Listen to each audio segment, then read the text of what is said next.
హృదయాన్ని తెరుచుకొని దేవుని మాటలు కొద్దిసేపు వినాలని నేను మనవి చేస్తాను. హృదయాలు మూసుకొని దేవుని సన్నిధిలో కూర్చోవద్దు. మనము హృదయాన్ని తెరుచుకొని దేవుని వాక్యాన్ని మనం విందాం. అప్పుడు ఏమైతే వాక్యం మన హృదయంలోకి వెళ్ళి మన హృదయంలో పరిశుద్ధాత్మ దేవుడు ఆయన కార్యాన్ని జరిగిస్తాడు. చూడండి, రెండవ దినవృత్తాంతం 17వ అధ్యాయం 1వ వచనం. తరువాత అతనికి బదులుగా అతని కుమారుడైన యెహోషాపాతు రాజే ఇశ్రాయేలు తన మీదికి రాకుండా తన రాజ్యమును బలపరుచుకుని. ఆమేన్. ప్రార్థన చేసుకుందాం. మహోన్నతులు గొప్ప దేవుడైన దేవానైనా ఇలా ఇచ్చిన వాక్య భాగాన్ని బట్టి నీకే విలాసాలు సుధరాలు చెల్లిస్తున్నాం తన్నైనా. అయ్యా ఉదయకాల సమయంలో తన్నైనా కొద్ది మందిగా చేరి తన్నైనా నేను ఆరాధించడానికి, ఈ నామాన్ని గణపరచడానికి తన్నైనా, నీ వాక్యాన్ని ధ్యానించడానికి, మా మార్గాన్ని సరి చేసుకోవడానికి ఇచ్చిన అవకాశాన్ని బట్టి నీకే విలాసాలు సుధరాలు చెల్లిస్తున్నాం. అయ్యానైనా నన్ను మరుగుపరచండి తన్నైనా, అల్పుణ్ణు అవివేకిని తన్నైనా. అయ్యా నీ కృపలో తన్నైనా నన్ను బలంగా వాడుకోమని వేడుకుంటున్నాం ఆయన. నేను కాదు తన్నైనా, మీరేనైనా నీ ప్రజలతో మాట్లాడమని, నీ ఆలోచనలు నీ ఉద్దేశాలు తన్నైనా నీ ప్రజలతో ఆయన పంచుకుని తన్నైనా వాళ్ళ హృదయంలో కార్యాలు జరిగించమని యేసు నామములో అడిగి వేడుకుంటున్నాం తండ్రి. ఆమేన్. చూడండి, నేను ఇక్కడ యెహోషాపాతు అన్న రాజు గురించి నేను ఈరోజు ధ్యానం చేయాలనుకుంటున్నాను. యెహోషాపాతు యూదుల రాజు. అందుకంటే ముందు ఎలా ఉందంటే, ఈ 12 గోత్రాలు కలిసి ఒకటే రాజ్యంగా, మా అందరికి తెలుసు కదా, ఇశ్రాయేల్ రాజ్యంగా ఉంది. తర్వాత సొలొమోను తర్వాత ఏమైంది, రాజ్యము చీలిపోయి యూదులకి మాత్రం ఒక రాజు, మిగిలిన వాళ్ళందరికీ ఒక రాజు ఏర్పడ్డాడు. తర్వాత ఇశ్రాయేలీల రాజులు దేవుని దృష్టి ఎలా నడిచారు, అవిధేయంగా నడిచారు. కానీ యూదుల రాజులకు మాత్రం ఎంతో కొంత దేవుని కొంచెం ఇష్టంగా వాళ్ళు ఏం చేశారు, వాళ్ళ జీవితాన్ని సరి చేసుకుంటానికి చూశారు. అందులో చూడండి, దేవుని గ్రంథంలో యెహోషాపాతుకి ఒక మంచి అంటే ఒక స్పేస్ అనేది ఎక్కువ ఇచ్చాడు పరిశుద్ధాత్మ దేవుడు. అంటే ఎక్కువ సమయాన్ని ఆయన కేటాయించాడు. అంటే ఆయన గురించి కొంచెం ఎక్కువ ఆయన ఏం చేశాడు, రాజుల్లో కొంచెం ఎక్కువ ఆయన గురించి రాసినట్లుగా మనం చూస్తున్నాం. ఎందుకు రాశాడని మనం ఒకసారి జ్ఞాపకం చేసుకున్నాం. అంటే ఆ యెహోషాపాతు గురించి దేవుడు నువ్వు తెలుసుకోవాలని ఆశపడుతున్నాడు. అతనిలో ఉన్న లక్షణాలు ఏంటో నువ్వు తెలుసుకోవాలి, అతనిలో ఉన్న లోపాలు ఏంటో తెలుసుకోవాలి, ఎక్కడ దేవునికి అవిధేయుడయ్యాడు, ఎక్కడ విధేయత చూపించాడు, ఎందుకు గొప్పవాడయ్యాడు అని మనం చూసుకున్నట్లయితే, ఫస్ట్ మనం చదువుకున్న ఏం చేస్తున్నాడంట, ఇశ్రాయేలు తన మీదకి రాకుండా ఏం చేస్తున్నాడు, తన రాజ్యాన్ని బలపరుచుకుంటున్నాడంట. ఇప్పుడు ఇశ్రాయేల్ ఎందుకు రాకూడదు, ఎందుకంటే దాని రాజులు ఏమయ్యారు, దేవునికి అవిధేయులైపోయారు. ఆ రాజులు దేవునికి ఇష్టానుసారంగా వాళ్ళ జీవితాలు జీవించట్లేదు. బయలుదేవతలను తీసుకొస్తున్నారు, విగ్రహారాధనను తీసుకొస్తున్నారు, దేవుని ప్రజలను ఏం చేస్తున్నారు, దేవునికి దూరంగా నడిపిస్తున్నారు. అటువంటి స్థితి నా రాజ్యంలో ఉండకూడదు అని యెహోషాపాతు కోరుకుంటున్నాడు. అంటే ఇప్పుడు ఆలోచించండి, యెహోషాపాతు రాజు అంటే రాజ్యంకు తండ్రి. ఈ రాజ్యంలో ప్రజలందరూ బిడ్డలు, అంటే ఇది ఒక కుటుంబం, అవునా కదా. ఇప్పుడు మన కుటుంబం ఉంది. ఇప్పుడు మన కుటుంబంలో తండ్రి ఏం చేయాలంటే బిడ్డల్ని కాపాడుకోవాలి, బిడ్డల్ని ఏం చేయాలి, దేవుల్లో బలపరచాలి. ఆ విధంగా యెహోషాపాతు ఏం చేస్తున్నాడు, తన బిడ్డల్ని దేవుల్లో బలపరచడానికి ప్రయత్నిస్తాడు. మనము మన బిడ్డల్ని బలపరుస్తున్నామా, దేవుని సన్నిధికి మన బిడ్డల్ని నడిపిస్తున్నామా? చూడండి, ఇశ్రాయేలు వాళ్ళు ఎవరో పరాయి వాళ్ళు కాదు, ఒక అన్నదమ్ముల బిడ్డలే. అందరెవరో ఒక్క అన్నదమ్ముల బిడ్డ, అంటే బంధువులే. బంధువులే, కానీ దేవునికి వ్యతిరేకంగా నడిచిన వారు. దేవుని ఆజ్ఞలను మీరి దేవుని సన్నిధిలో వాళ్ళు ఏం చేశారు? అవిధేయతను చూపించి దేవునికి వ్యతిరేకంగా వాళ్ళ జీవితాన్ని మలుచుకొని దేవుని శాపాన్ని వాళ్ళ మీద కొని తెచ్చుకున్నవాడు. అంటే దేవుని అధికారం కింద వాళ్ళు లేరు ఇంకెంత మాత్రం. వాళ్ళు ఎక్కడున్నారు? సాతాను అధికారం కిందకి వెళ్ళిపోయారు. మన జీవితం ఎవరి అధికారం కింద ఉంది? మన జీవితము సాతాను యొక్క అధికారం కింద ఉందా, లేకపోతే దేవుని అధికారం కింద ఉందా? ఒకసారి మనం జ్ఞాపకం చేసుకోవాలి. చూడండి, మనము ఎప్పుడూ ఒకళ్ళ అధికారం కింద ఉండాల్సిందే. మన సొంత అధికారం మీద మనం ఉండలేము. అది మీరు జ్ఞాపకం చేయాలి. మనం అనుకుంటామేమో నాకు నేను గొప్ప, నేను ఎవరి మాట ఎన్నో, నా మాట నేను అనుకుంటున్నామేమో. నువ్వు సాతాను అధికారం కింద ఉన్నావు. నువ్వు సాతాను అధికారం కింద ఉండాలనుకుంటున్నావా, దేవుని అధికారం కింద ఉండాలనుకుంటున్నావా? ఎవరి అధికారంకు నీ ప్రవర్తన మీద నువ్వు ఒప్పుకుంటున్నావు? ఎవరి అధికారానికి ఒప్పుకోవాలని రాస్తాడు చెప్పండి సొలొమోను?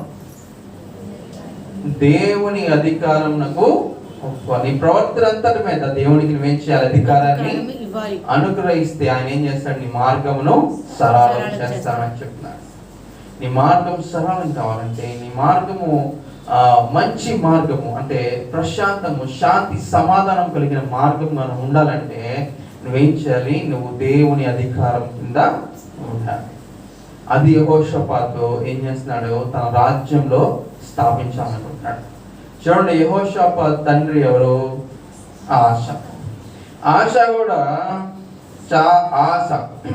ఆశ కూడా చాలా కాలము దేవునికి విధేయుడిగా నడిచిన వాడే, కానీ ఆఖరిలో పొరపాటు చేశాడు. కానీ పొరపాటు చేసి దేవుని దగ్గర విచారించకుండా, లేదా దేవుని దగ్గర పశ్చాత్తాపడకుండా, లేదా దేవుని దగ్గర మారు మనసు పొందకుండా అదే విధంగా ఆయన చనిపోయినట్లుగా చూస్తున్నాం. కానీ యెహోషాపాతు ఆ తప్పు చేయలేదు. చూడండి, మొదటిగా ఏం చేద్దామంటే యెహోషాపాతులో ఉన్న లక్షణాలు ఏంటి మనం జ్ఞాపకం చేసుకుంటాం. అందువలన యెహోషాపాతు యొక్క క్యారెక్టరిస్టిక్స్ ఏంటి? దేవునికి ఎందుకు యెహోషాపాతును అంతగా ఆశీర్వదించాడు? దేవుడు ఎందుకు యెహోషాపాతును అంతగా మెచ్చుకున్నాడు, లేకపోతే ఇష్టానుసారుడిగా ఉన్నాడు? What are the main characteristics of Jehoshaphat? Okay, first మనం చూసుకున్నట్లయితే అక్కడ చూడండి 6వ వచనం.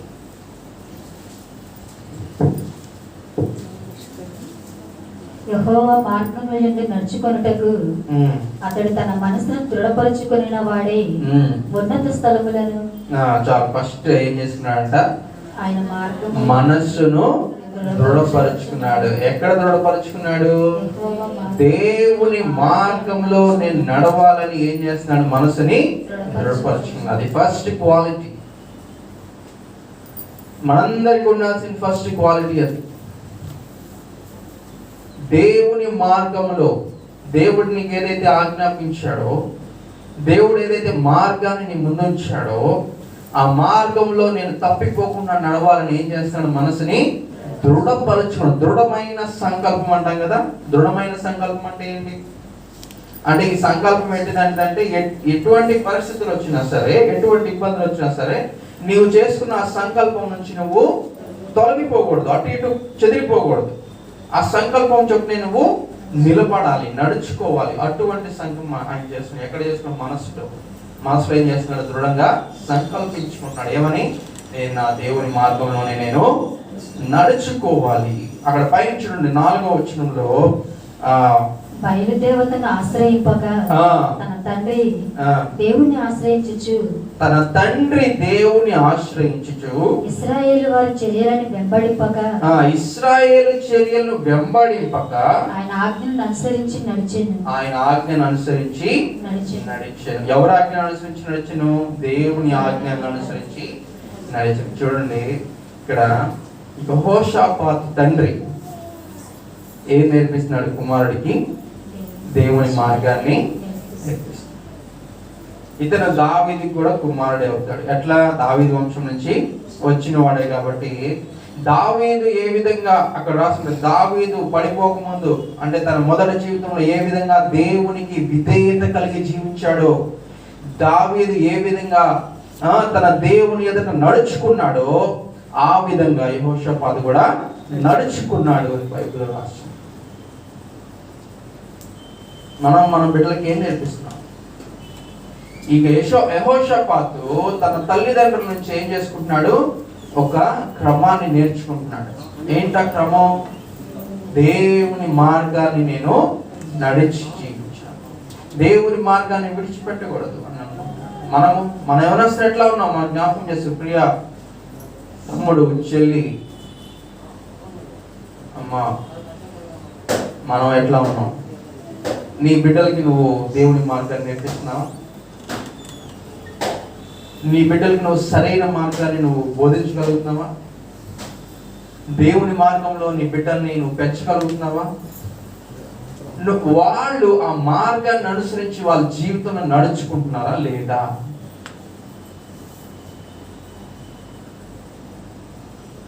యెహోషాపాతు ఏమని సంకల్పించుకున్నాడు చెప్పండి? దేవుని మార్గాన్ని, తన సొంత మార్గాన్ని నడుచుకోవాలనుకోవట్లా, తన సొంత ఉద్దేశాన్ని అనుసరించి నడుచుకోవాలనుకోవట్లా. చూడండి, యవ్వన కాలంలోనే ఏది వయసులో రాజు అయ్యాడు చెప్పండి? ఇందాక చదువుకున్నాం కదా మొదటి రాజుల గ్రంథంలో. ఏ వయసులో రాజు అయ్యాడు? 22 అధ్యాయం 35 అంటే ఆ టైంలో యవ్వనస్తుడు అనమాట. ఇప్పుడు మనకి 20 సంవత్సరాలు అయితే అప్పుడు మనకి 35 ఏళ్ళకి అంటే టైం అట్లా మొదట 900 సంవత్సరాలు బ్రతికారు. తర్వాత ఏమైంది? 100 సంవత్సరాలు, 150, 170కి వచ్చింది. తర్వాత ఇప్పుడు ఎక్కడికి వచ్చింది? 60, 70కి వచ్చింది. అట్లాగే యవనం కూడా తగ్గిపోతుంది. అప్పట్లో యవనం 35, 30, 40 అంటే యవనస్తులు అన్నాడు. ఇప్పుడు 20, 25 అంటే యవనస్తులు అంటున్నారు. సరే, ఈ యవ్వన కాలంలో ఏమయ్యాడు? రాజు అయిపోయాడు. యూదులకు రాజు అయ్యాడు. అంటే మనం చూడండి, మన యవనస్తులకి మనం ఒక గొప్ప బాధ్యతను అప్పచెప్పాం. ఏం చేసాము? ఒక గొప్ప పదవిని ఇచ్చాం.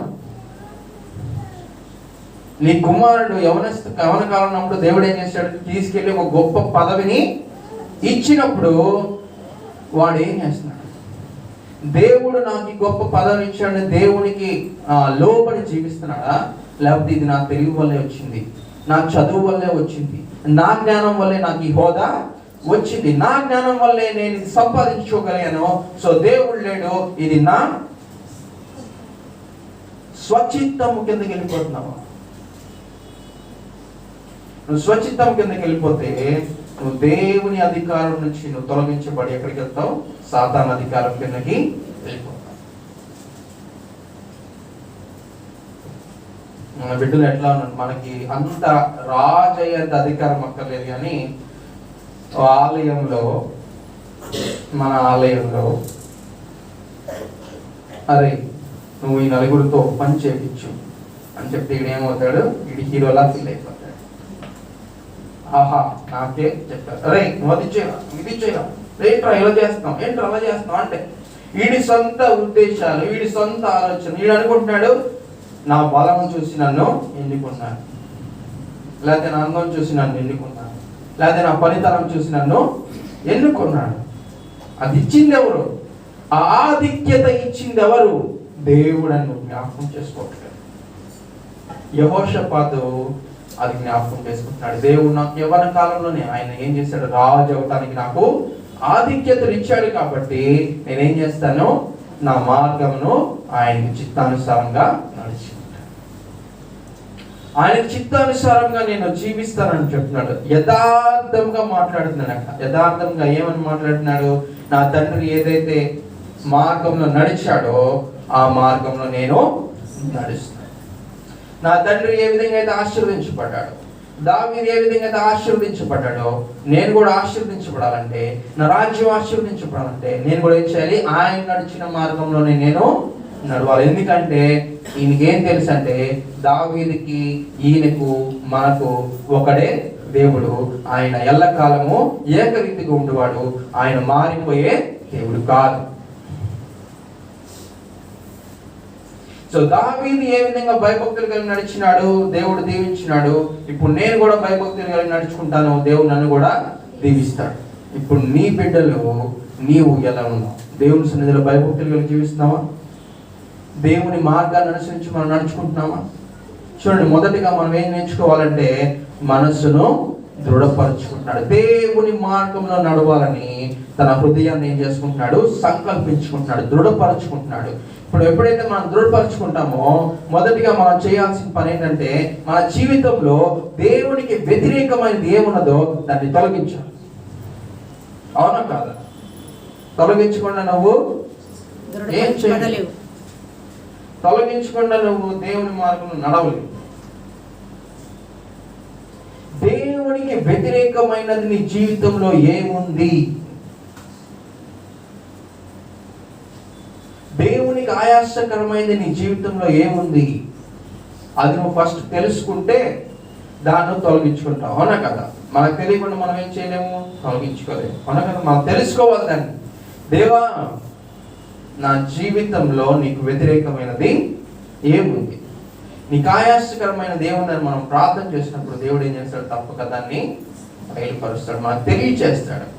తెలియచేసినప్పుడు ఏం చేయాలి? వెంటనే మనం దాన్ని తొలగించుకోవాలి. అందుకని ఏం చేస్తున్నాడు ఆయన? ఉన్నత స్థలములో దేవతా స్తంభములను తీసివేసెను. ఫస్ట్ ఏం చేస్తున్నాడు? ఉన్నత స్థలములను బయలును అనుసరించి నడవట్లేదు ఫస్ట్ ఆఫ్ ఆల్. తర్వాత యూదా ఆ దేశంలో ఏదైతే ఉన్నత స్థలాల్లో ఈ విగ్రహాల కోసం కట్టించిన బలిపీఠాలు ఉంటాయో వాటన్నిటిని ఏం చేస్తున్నాడు? తొలగించేస్తున్నాడు. నీ హృదయంలో దేవునికి వ్యతిరేకమైనది ఏదైనా ఉంటే దాన్ని వెంటనే నువ్వు తొలగించుకోవాలి. తొలగించుకోకపోతే నువ్వు దేవునికి ఇష్టానుసారమైన కుమారుడిగా లేకపోతే కుమార్తెగా నువ్వు జీవించలేవు. దేవుని మార్గంలో నడవలేవు. నువ్వు ఏదైతే సంకల్పం తీసుకున్నావో ఆ సంకల్పం చొప్పున నువ్వు జీవించలేవు. ఎందుకు జీవించలేవు? నీళ్ళు ఇంకా అవిధేయత ఉంది, నీళ్ళు ఇంకా దేవునికి వ్యతిరేకమైన స్థితి ఉంది, దేవునికి ఆయాసకరమైన స్థితి నీలో ఇంకా ఉంది. నువ్వు అనుకుంటున్నావు నేను దేవుని సన్నిధికి వస్తున్నాను, ఆయన సన్నిధిలో ప్రార్థన చేస్తున్నాను, దేవుని కోసం కానిపిస్తున్నాను, లేదా ఏదైనా మీటింగ్ ఉంటే నేను ప్రయాసపడుతున్నాను ఇక్కడికి వచ్చి, అక్కడ కొండ మీదకి రమ్మంటే నేను పొలవమంటే కొండ మీదకి వస్తున్నాను, రాత్రింబగళ్ళు ఇక్కడే ఉంటున్నాను ఉంటే ఏంటి? So what is the use? నీ హృదయంలో ఏముంది? ఇంకా అవిధేయత. నీ హృదయంలో ఇంకా విగ్రహాలు ఉన్నాయి. నీ హృదయంలో ఇంకా దేవునికి వ్యతిరేకమైన స్థితి చాలా ఉంది. అది నువ్వేం చేయట్లేదు, నువ్వు తొలగించుకోవట్లేదు. అది ఎంతకాలం నువ్వు తొలగించుకోకుండా ఉంటావో అంతకాలం నీ జీవితంలో ఆశీర్వాదాన్ని నువ్వు చూడలేవు. చూడండి, యెహోషాపాతు ఎప్పుడైతే తొలగించేశాడో ఆశీర్వాదాన్ని చూస్తున్నాడు. ఏ ఆశీర్వాదాన్ని చూస్తున్నాడు? చూడండి, 5వ వచనం. కాబట్టి యెహోవా అతని చేత రాజ్యమును స్థిరపరచెను. యూదా వారందరూ యెహోషాపాతునకు పన్ను ఇచ్చుచుండిరి. అతనికి ఐశ్వర్యమును ఘనతయు మెండుగా కలిగింది. ఒక పని చేస్తే ఒక ఆశీర్వాదము వచ్చేసింది. ఏం పని చేస్తున్నాడు? దేవునికి వ్యతిరేకమైనది తొలగించుకుంటున్నాడు. దేవుని మార్గంలో ఏం చేస్తున్నాడు? తన మనస్సుని దృఢపరుచుకుంటున్నాడు. ఆయన మార్గంలో నడవాలని నిశ్చయించుకుంటున్నాడు. అదే విధంగా నడుస్తున్నాడు. ఇప్పుడు దేవుడు ఏం చేస్తున్నాడు? ఆయన రాజ్యాన్ని స్థిరపరుస్తున్నాడు. రాజ్యాన్ని స్థిరపరచడం అంటే ఏంటి? ఇప్పుడు వేరే వాడు వచ్చి ఈ రాజ్యం మీద పడి నిన్ను చంపేసి ఆక్రమించుకోకుండా, లేకపోతే వేరే వాడు వచ్చి నీ రాజ్యాన్ని దొంగిలించకుండా దేవుడు ఏం చేస్తున్నాడు? నీ రాజ్యాన్ని స్థిరపరుస్తున్నాడు. తర్వాత ఏం చేస్తున్నాడు? ఘనతయు ఐశ్వర్యమును ఆయనకి మెండుగా దయచేస్తున్నాడు. చూడు, చాలా వరకు ధనం ఉన్న చోట ఘనత ఉండదు, ఘనత ఉన్న చోట ధనం ఉండదు. కానీ ఎప్పుడైతే నువ్వు దేవుని ఆశ్రయిస్తావో ఆ రెండు నీకు అనుగ్రహిస్తాడు. నీకు నీ జీవితంలో ఐశ్వర్యం కావాలా? ఘనత కావాలా? నీ జీవితం స్థిరపరచబడాలనుకుంటున్నావా? అప్పుడు నువ్వేం చేయాలి? దేవుని మార్గమును అనుసరించి నడవటానికి నువ్వు నీ మనసుని సిద్ధపరచుకో, దృఢపరచుకో. దేవునికి వ్యతిరేకమైనది నీ జీవితంలో నుంచి తొలగించుకోనంత వరకు నువ్వు ఏ కార్యంలో చూడలేవు. తొలగించబడినంత వరకు నీ జీవితంలో నువ్వు ఆశీర్వాదాన్ని చూడలేవు. ఎప్పుడైతే నీ జీవితంలో అవినీతిని తొలగించుకుంటావో అప్పుడు నువ్వేం చూస్తావు? ఐశ్వర్యమును, ఘనతను నువ్వు మెండుగా పొందుకుంటావు. అంతేకాకుండా దేవుడు చెప్తాడు, నీ జీవితాన్ని నేను స్థిరపరుస్తున్నాను. చూడు, ఇప్పుడు చాలా మంది ఈ కరోనా టైంలో ఏం లేదు, వాళ్ళకి స్థిరత్వము లేదు. దేంట్లో స్థిరత్వం లేదు అంటే ఉద్యోగంలో స్థిరత్వం లేదు, లేకపోతే సంపాదనలో అంటే రోజువారీ వచ్చే ఆదాయంలో స్థిరత్వము లేదు. ఎందుకు లేదు? కానీ కొంతమందికి స్థిరత్వం ఉంది. దేవుడు అనేక విధాలుగా ఆయన నడిపించి ఏం చేస్తున్నాడు? వాళ్ళని మెండుగా ఆయన ఆశీర్వదించి ఆయన ఏం చేస్తున్నాడు? వాళ్ళని పోషిస్తున్నాడు. అవునా కదా? ఇక్కడ ఎంతమంది మీ హృదయం తెరుచుకొని మాట్లాడితే మీకు చాలా మందికి తెలుసు కరోనా టైంలో దేవుడు ఏ విధంగా మిమ్మల్ని పోషించాడు. మీరు ఉద్యోగాలకు వెళ్ళకపోయినా, మీరందరి ఇంట్లో ఉన్నా సరే దేవుడు ఏ విధంగా మిమ్మల్ని పోషించాడో మీ అందరికీ తెలుసు. ఆ స్థిరత్వాన్ని దేవుడు మనకు అనుగ్రహిస్తాడు. ఎప్పుడు అనుగ్రహిస్తాడంటే నీ మనసు ఆయన మీద పెట్టి, ఆయన ఆజ్ఞలను అనుసరించి నువ్వు నడుచుకున్నప్పుడు దేవుడు ఏం చేస్తాడు? నీకు ఆ స్థిరత్వాన్ని ఇస్తాడు. ఈయనలో ఏం లేదంటే అహంకారం లేదు, ఆ సెల్ఫ్ యాటిట్యూడ్ అనేది లేదు. మనలో ఆ సెల్ఫ్ యాటిట్యూడ్ పరీక్షించుకున్నాం. యవనస్తులారా మీకే చెప్తాను, సెల్ఫ్ యాటిట్యూడ్ నీ డిస్ట్రక్షన్కి అది ఏంటిది? అది పునాది. ఈ సెల్ఫ్ యాటిట్యూడ్ ఏంటి? It will bring a destruction upon your life, your career, everything.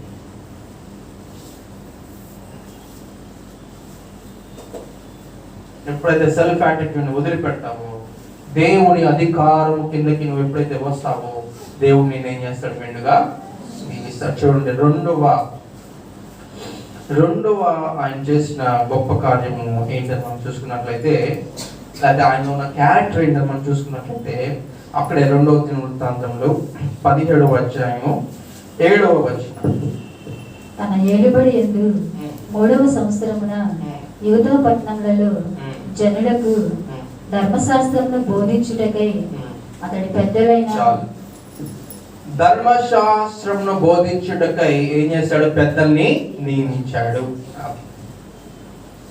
దేవుని వాక్యాన్ని తన బిడ్డలకు బోధించడానికి ఏం చేస్తున్నాడు? పెద్దల్ని నియమించాడు. యాజకుల్ని, లేవీయుల్ని 16 మందిని నియమించాడు. ఆయన చెప్తాడు, వీధికి తిరిగి మీరేం చేయండి? నా ప్రజలకు దేవుని వాక్యాన్ని బోధించండి.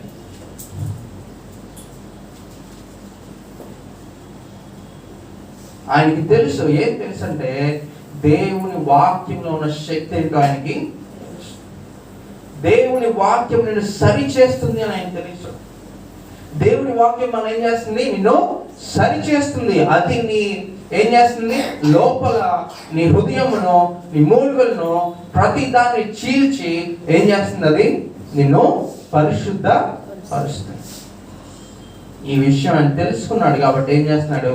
నా ప్రజలందరూ దుష్టత్వంలోకి నడిచిపోయి ఇప్పుడు దాకా దేవతల్ని పూజించారు, దేవునికి విధేయత తిరుగుతున్నారు. వీళ్ళు ఏం చేయాలి? దేవుని మార్గాన్ని తెలుసుకోవాలి. వాళ్ళ అవిధేయతను వాళ్ళు విడిచిపెట్టాలి. వాళ్ళు నిజముగా రక్షణలోనికి నడిపించబడాలంటే వాళ్ళకి ఏం కావాలి? దేవుని వాక్యం. దేవుని వాక్యము ప్రతిరోజు వీధికి తిరిగి మీరేం చేయాలి? ప్రచురించాలి. నా బిడ్డలందరూ మారిపోవాలి. నా బిడ్డలందరూ ఎవరిని సేవించాలి? దేవుణ్ణే సేవించాలి. విగ్రహాలు సేవించడం కాదు, విగ్రహాలకు మొక్కటం కాదు, దేవునికి వ్యతిరేకమైన స్థితి మనలో ఉండటం కాదు. కానీ మనం ఏం చేయాలి? దేవుని వాక్యం చెప్పడం మనం నడుచుకోవాలి. దావీదు చెప్తున్నాడు, నీ వాక్యము నా పాదములకు దీపమును, నా ద్రోవలకు వెలుగునై ఉన్నది అని చెప్తున్నాడు. అదేంటంటే ఆయన వాక్యం మన పాదములకు దీపము.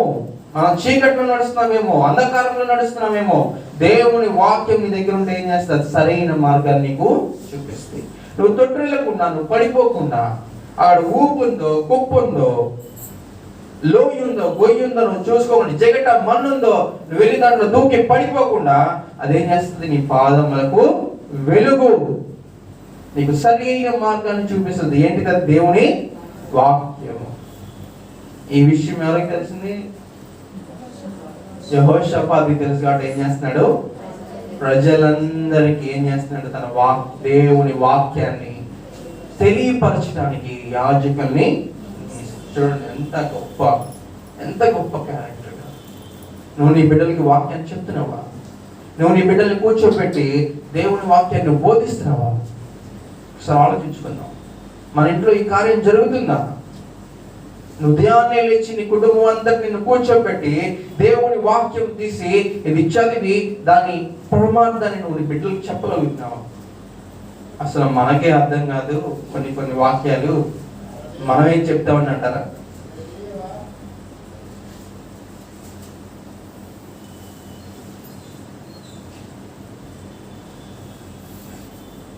ఎప్పుడైతే నీకు నేను చూడట్లేదు, ఒక విషయం గమనించట్లేదు.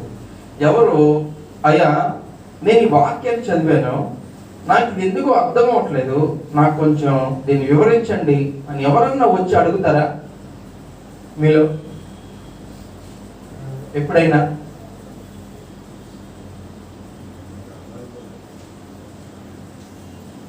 ఉదయాన్నే నుంచి గబగబా 2 మాటలు చదువుకొని ఏదో పెద్దలతో చదువుకొని వెళ్ళిపోతాం కాబట్టి ఆ వాక్యం మనలో పనిచేయదు.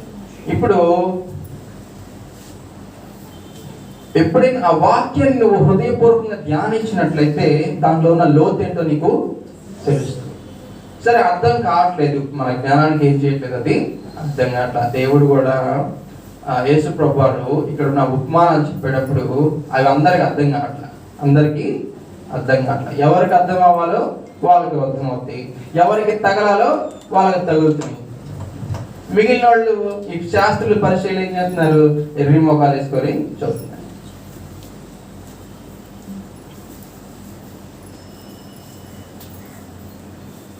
ఇప్పుడు నేనేమడుగుతున్నానంటే, నువ్వు దేవుని వాక్యం చదువుతున్నావు, నీకు ప్రతి వాక్యం అర్థమవుతుందా?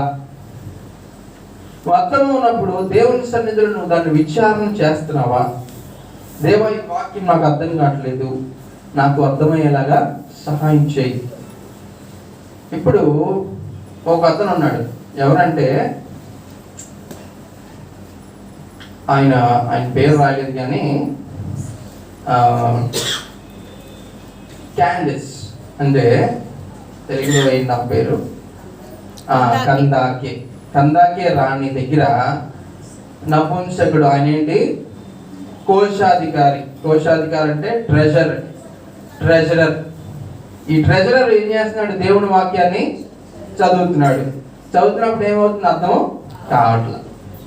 ఇప్పుడు ఆయనకి అర్థం కావట్లేదు, మనకి మాత్రం అన్నీ అర్థమైపోతుంది కదా. ఇప్పుడు ఆయన దేవుని వాక్యం చదువుతున్నప్పుడు ఆయనకి అర్థం కానప్పుడు ఏం చేస్తాను? దేవా, నాకు ఈ వాక్యం అర్థం కావట్లేదు, నాకు చెప్పేవాళ్ళు ఎవరు లేరు, కొంచెం సహాయం చేయంటే దేవుడు ఏం చేస్తున్నాడు? సహాయం చేస్తున్నాడు. వెంటనే ఫిలిప్పును పంపిస్తున్నాడు. నువ్వు ఎప్పుడైనా అడిగావా దేవుని సన్నిధిలో, దేవా, వాక్యం ఇంటిలో ఉంది, నాకు అర్థం కావట్లేదు, నాకు సహాయం చేయి అని ఎప్పుడైనా అడిగావా? ఇప్పుడు నేనేం చెప్తానంటే, నీకు అర్థమైతేనే నువ్వు పిల్లలకి చెప్తావు, అవునా కాదా? మనకి క్లియర్గా తెలిస్తేనే నువ్వు నీ పిల్లలకి బోధిస్తావు. నీకే అర్థం అవట్లా, నువ్వేం బోధిస్తావు ఇంకా నీ పిల్లలకి?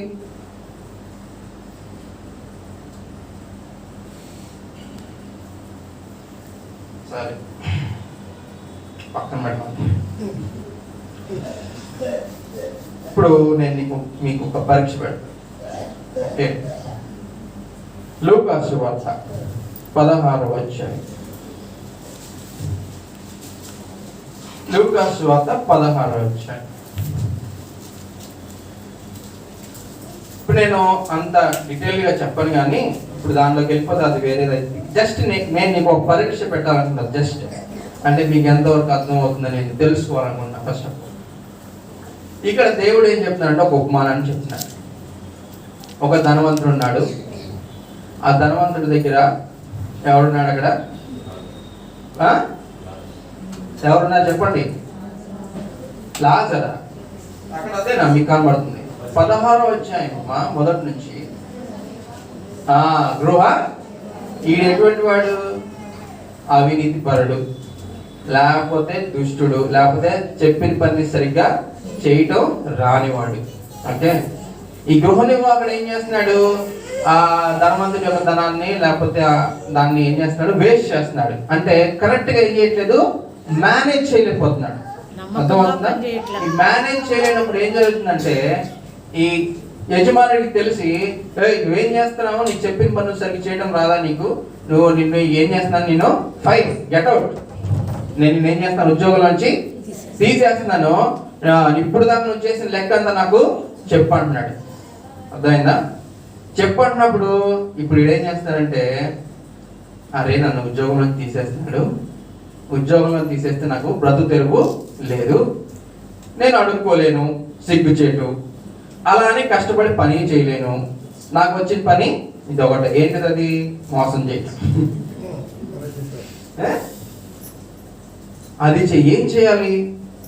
నాకు ఒక పని చేయటం తెలుసు. నేను ఒకవేళ నన్ను తరివేసినా సరే, యజమానులు నన్ను తరివేసినా సరే, వేరే వాళ్ళు, బయట జనము నన్ను చేర్చుకోవడానికి నా దగ్గర ఒక ఉపాయము ఉందని ఏం చేస్తున్నాడు?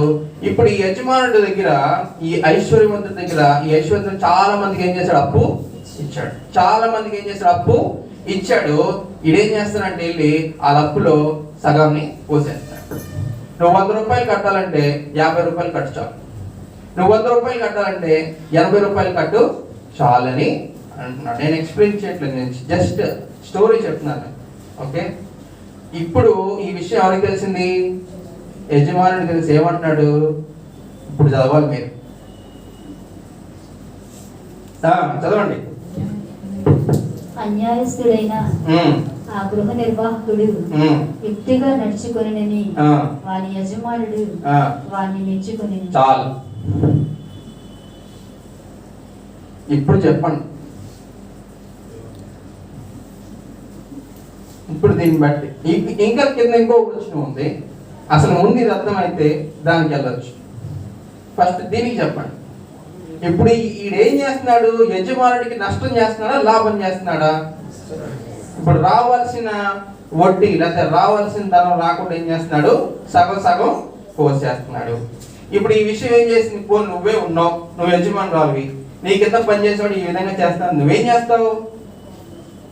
ఏం చేస్తావు నువ్వు? తల్లి తరిమేస్తావా లేదా అక్కడి నుంచి అండి? అవునా కాదా? కానీ ఇక్కడ యజమానుడు ఏం చేస్తున్నాడు? మెచ్చుకుంటున్నాడు. ఎందుకు? సగమైన మొత్తం వాళ్ళు మొత్తం ఇవ్వడానికే వచ్చారు. అక్కడ వాళ్ళు మొత్తం ఇవ్వడానికే తీసుకొని వచ్చారు మూటలు వాళ్ళంతా.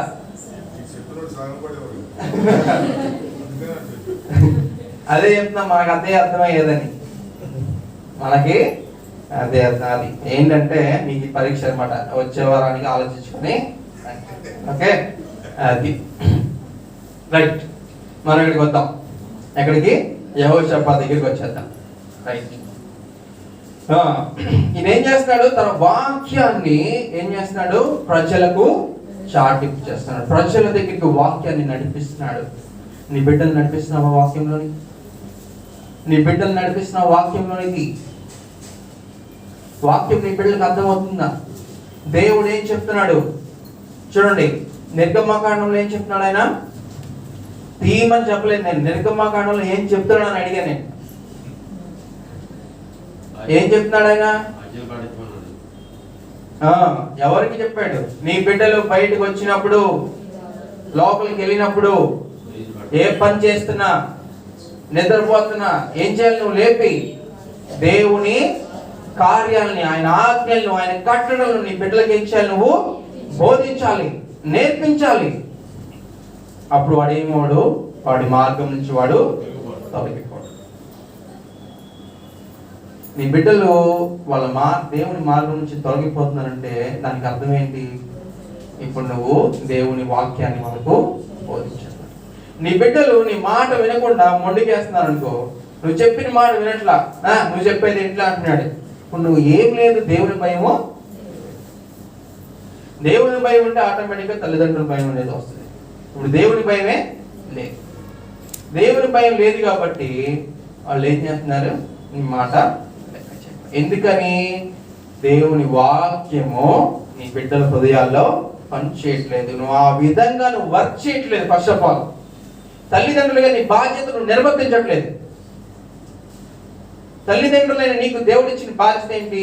నీ బిడ్డలకి దేవుని వాక్యాన్ని కంఠ భూషణంలాగా తొడగమన్నాడు. తొడుగుతున్నావా?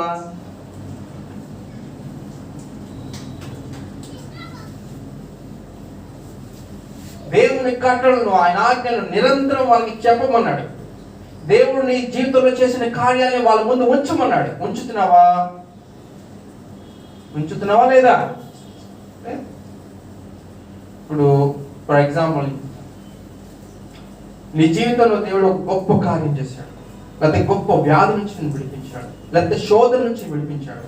అది నువ్వు ఎంతకాలం గుర్తుపెట్టుకుంటావు నీ జీవిత కాలంలో? నీ బిడ్డలకు ఆ విషయాన్ని నువ్వు చెప్పి దేవుని నామాన్ని నువ్వు గనపరుస్తున్నావా లేదా? గనపరుస్తున్నావా? ఒక్కసారి మనం ఏం చేస్తాం? సువార్త కూటమి పెట్టుకుంటాం, ఇంకా అయిపోయింది, అంతే, మర్చిపోతాం. మేము భోజనాలు చేసి ఎంగిలి పళ్ళాలు పారేసినట్టు మనం కూడా ఏం చేస్తాం? ఆ విషయాన్ని పక్కన పారేస్తాం.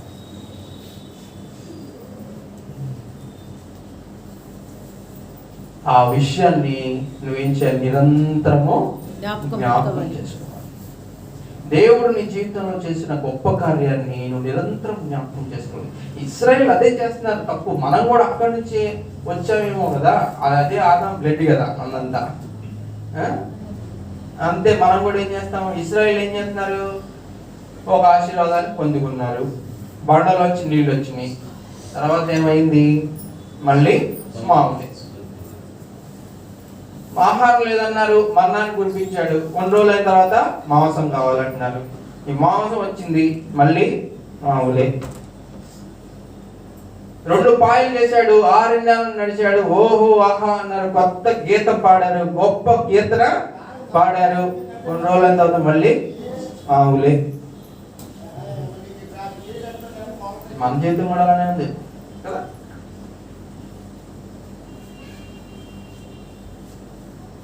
లోకములో స్థితిగతులకి మనం ఏమంటాం? బాగా అలవాటు పడిపోయి దేవుని కార్యాలు గుర్తించుకోవటం. దేవుని జీవితంలో చేసిన గొప్ప కార్యాలని ఆయన ఏం చేస్తున్నాడు? ప్రతి ఒక్కరికి రాత్రి పగలు ఏం చేస్తున్నారు? వీధి నుంచి పెట్టి ఆయన మాట్లాడుతున్నారు. దాని నుంచి ఆయన పొందుకున్న ఫలం ఏంటి?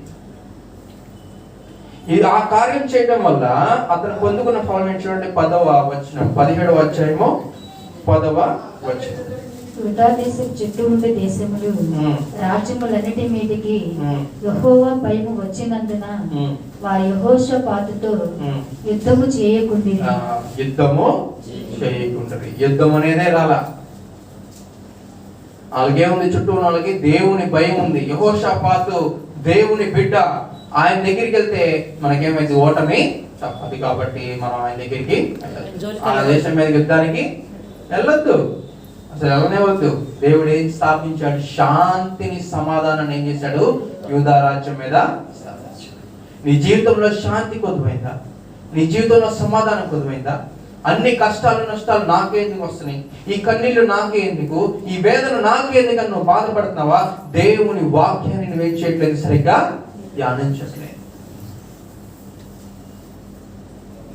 వాక్యమును ఆత్మ ఖడ్గమును నువ్వు ధరించుకోవట్లేదు, అది నువ్వు చేత పట్టుకోవట్లేదు, నీ నడుముకి దాన్ని నువ్వు పెట్టుకోవట్లేదు.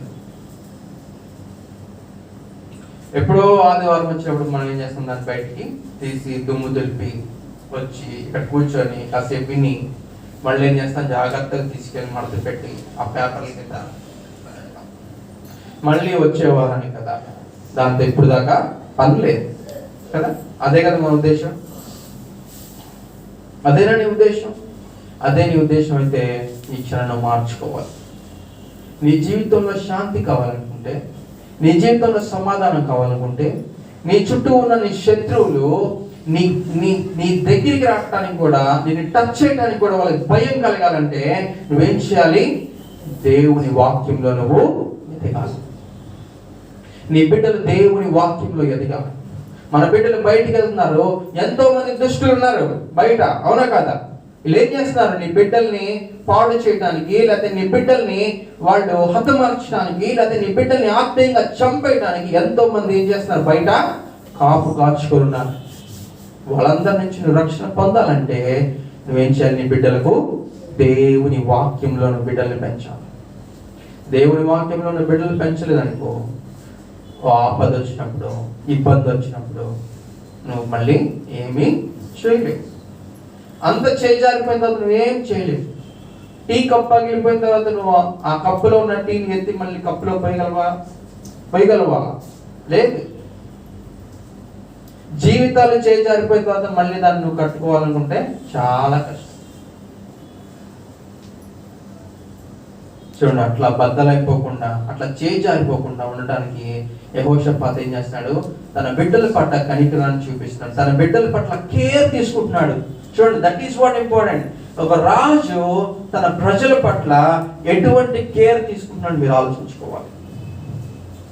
నువ్వు నీ కుటుంబ యజమానురాలివి, నీ బిడ్డల పట్ల నువ్వు ఎటువంటి కేర్ తీసుకుంటున్నావు? వాళ్ళ తప్పు మార్గం నడిస్తే నేను వాళ్ళని గద్దిస్తున్నావా? సరైన మార్గంలో వాళ్ళు పెడుతున్నావా లేదా? ఒకసారి జ్ఞాపకం చేసుకో. చూడండి, 3వదిగా 2వ దినవృత్తాంతం 19వ అధ్యాయం 5వ వచనం. మరియు అతడు ఆయా పట్టణములలో అనగా దేశమందు యూదా వారున్న బురుజులు గల పట్టణములన్నిటిలో న్యాయాధిపతులను నిర్ణయించాడు.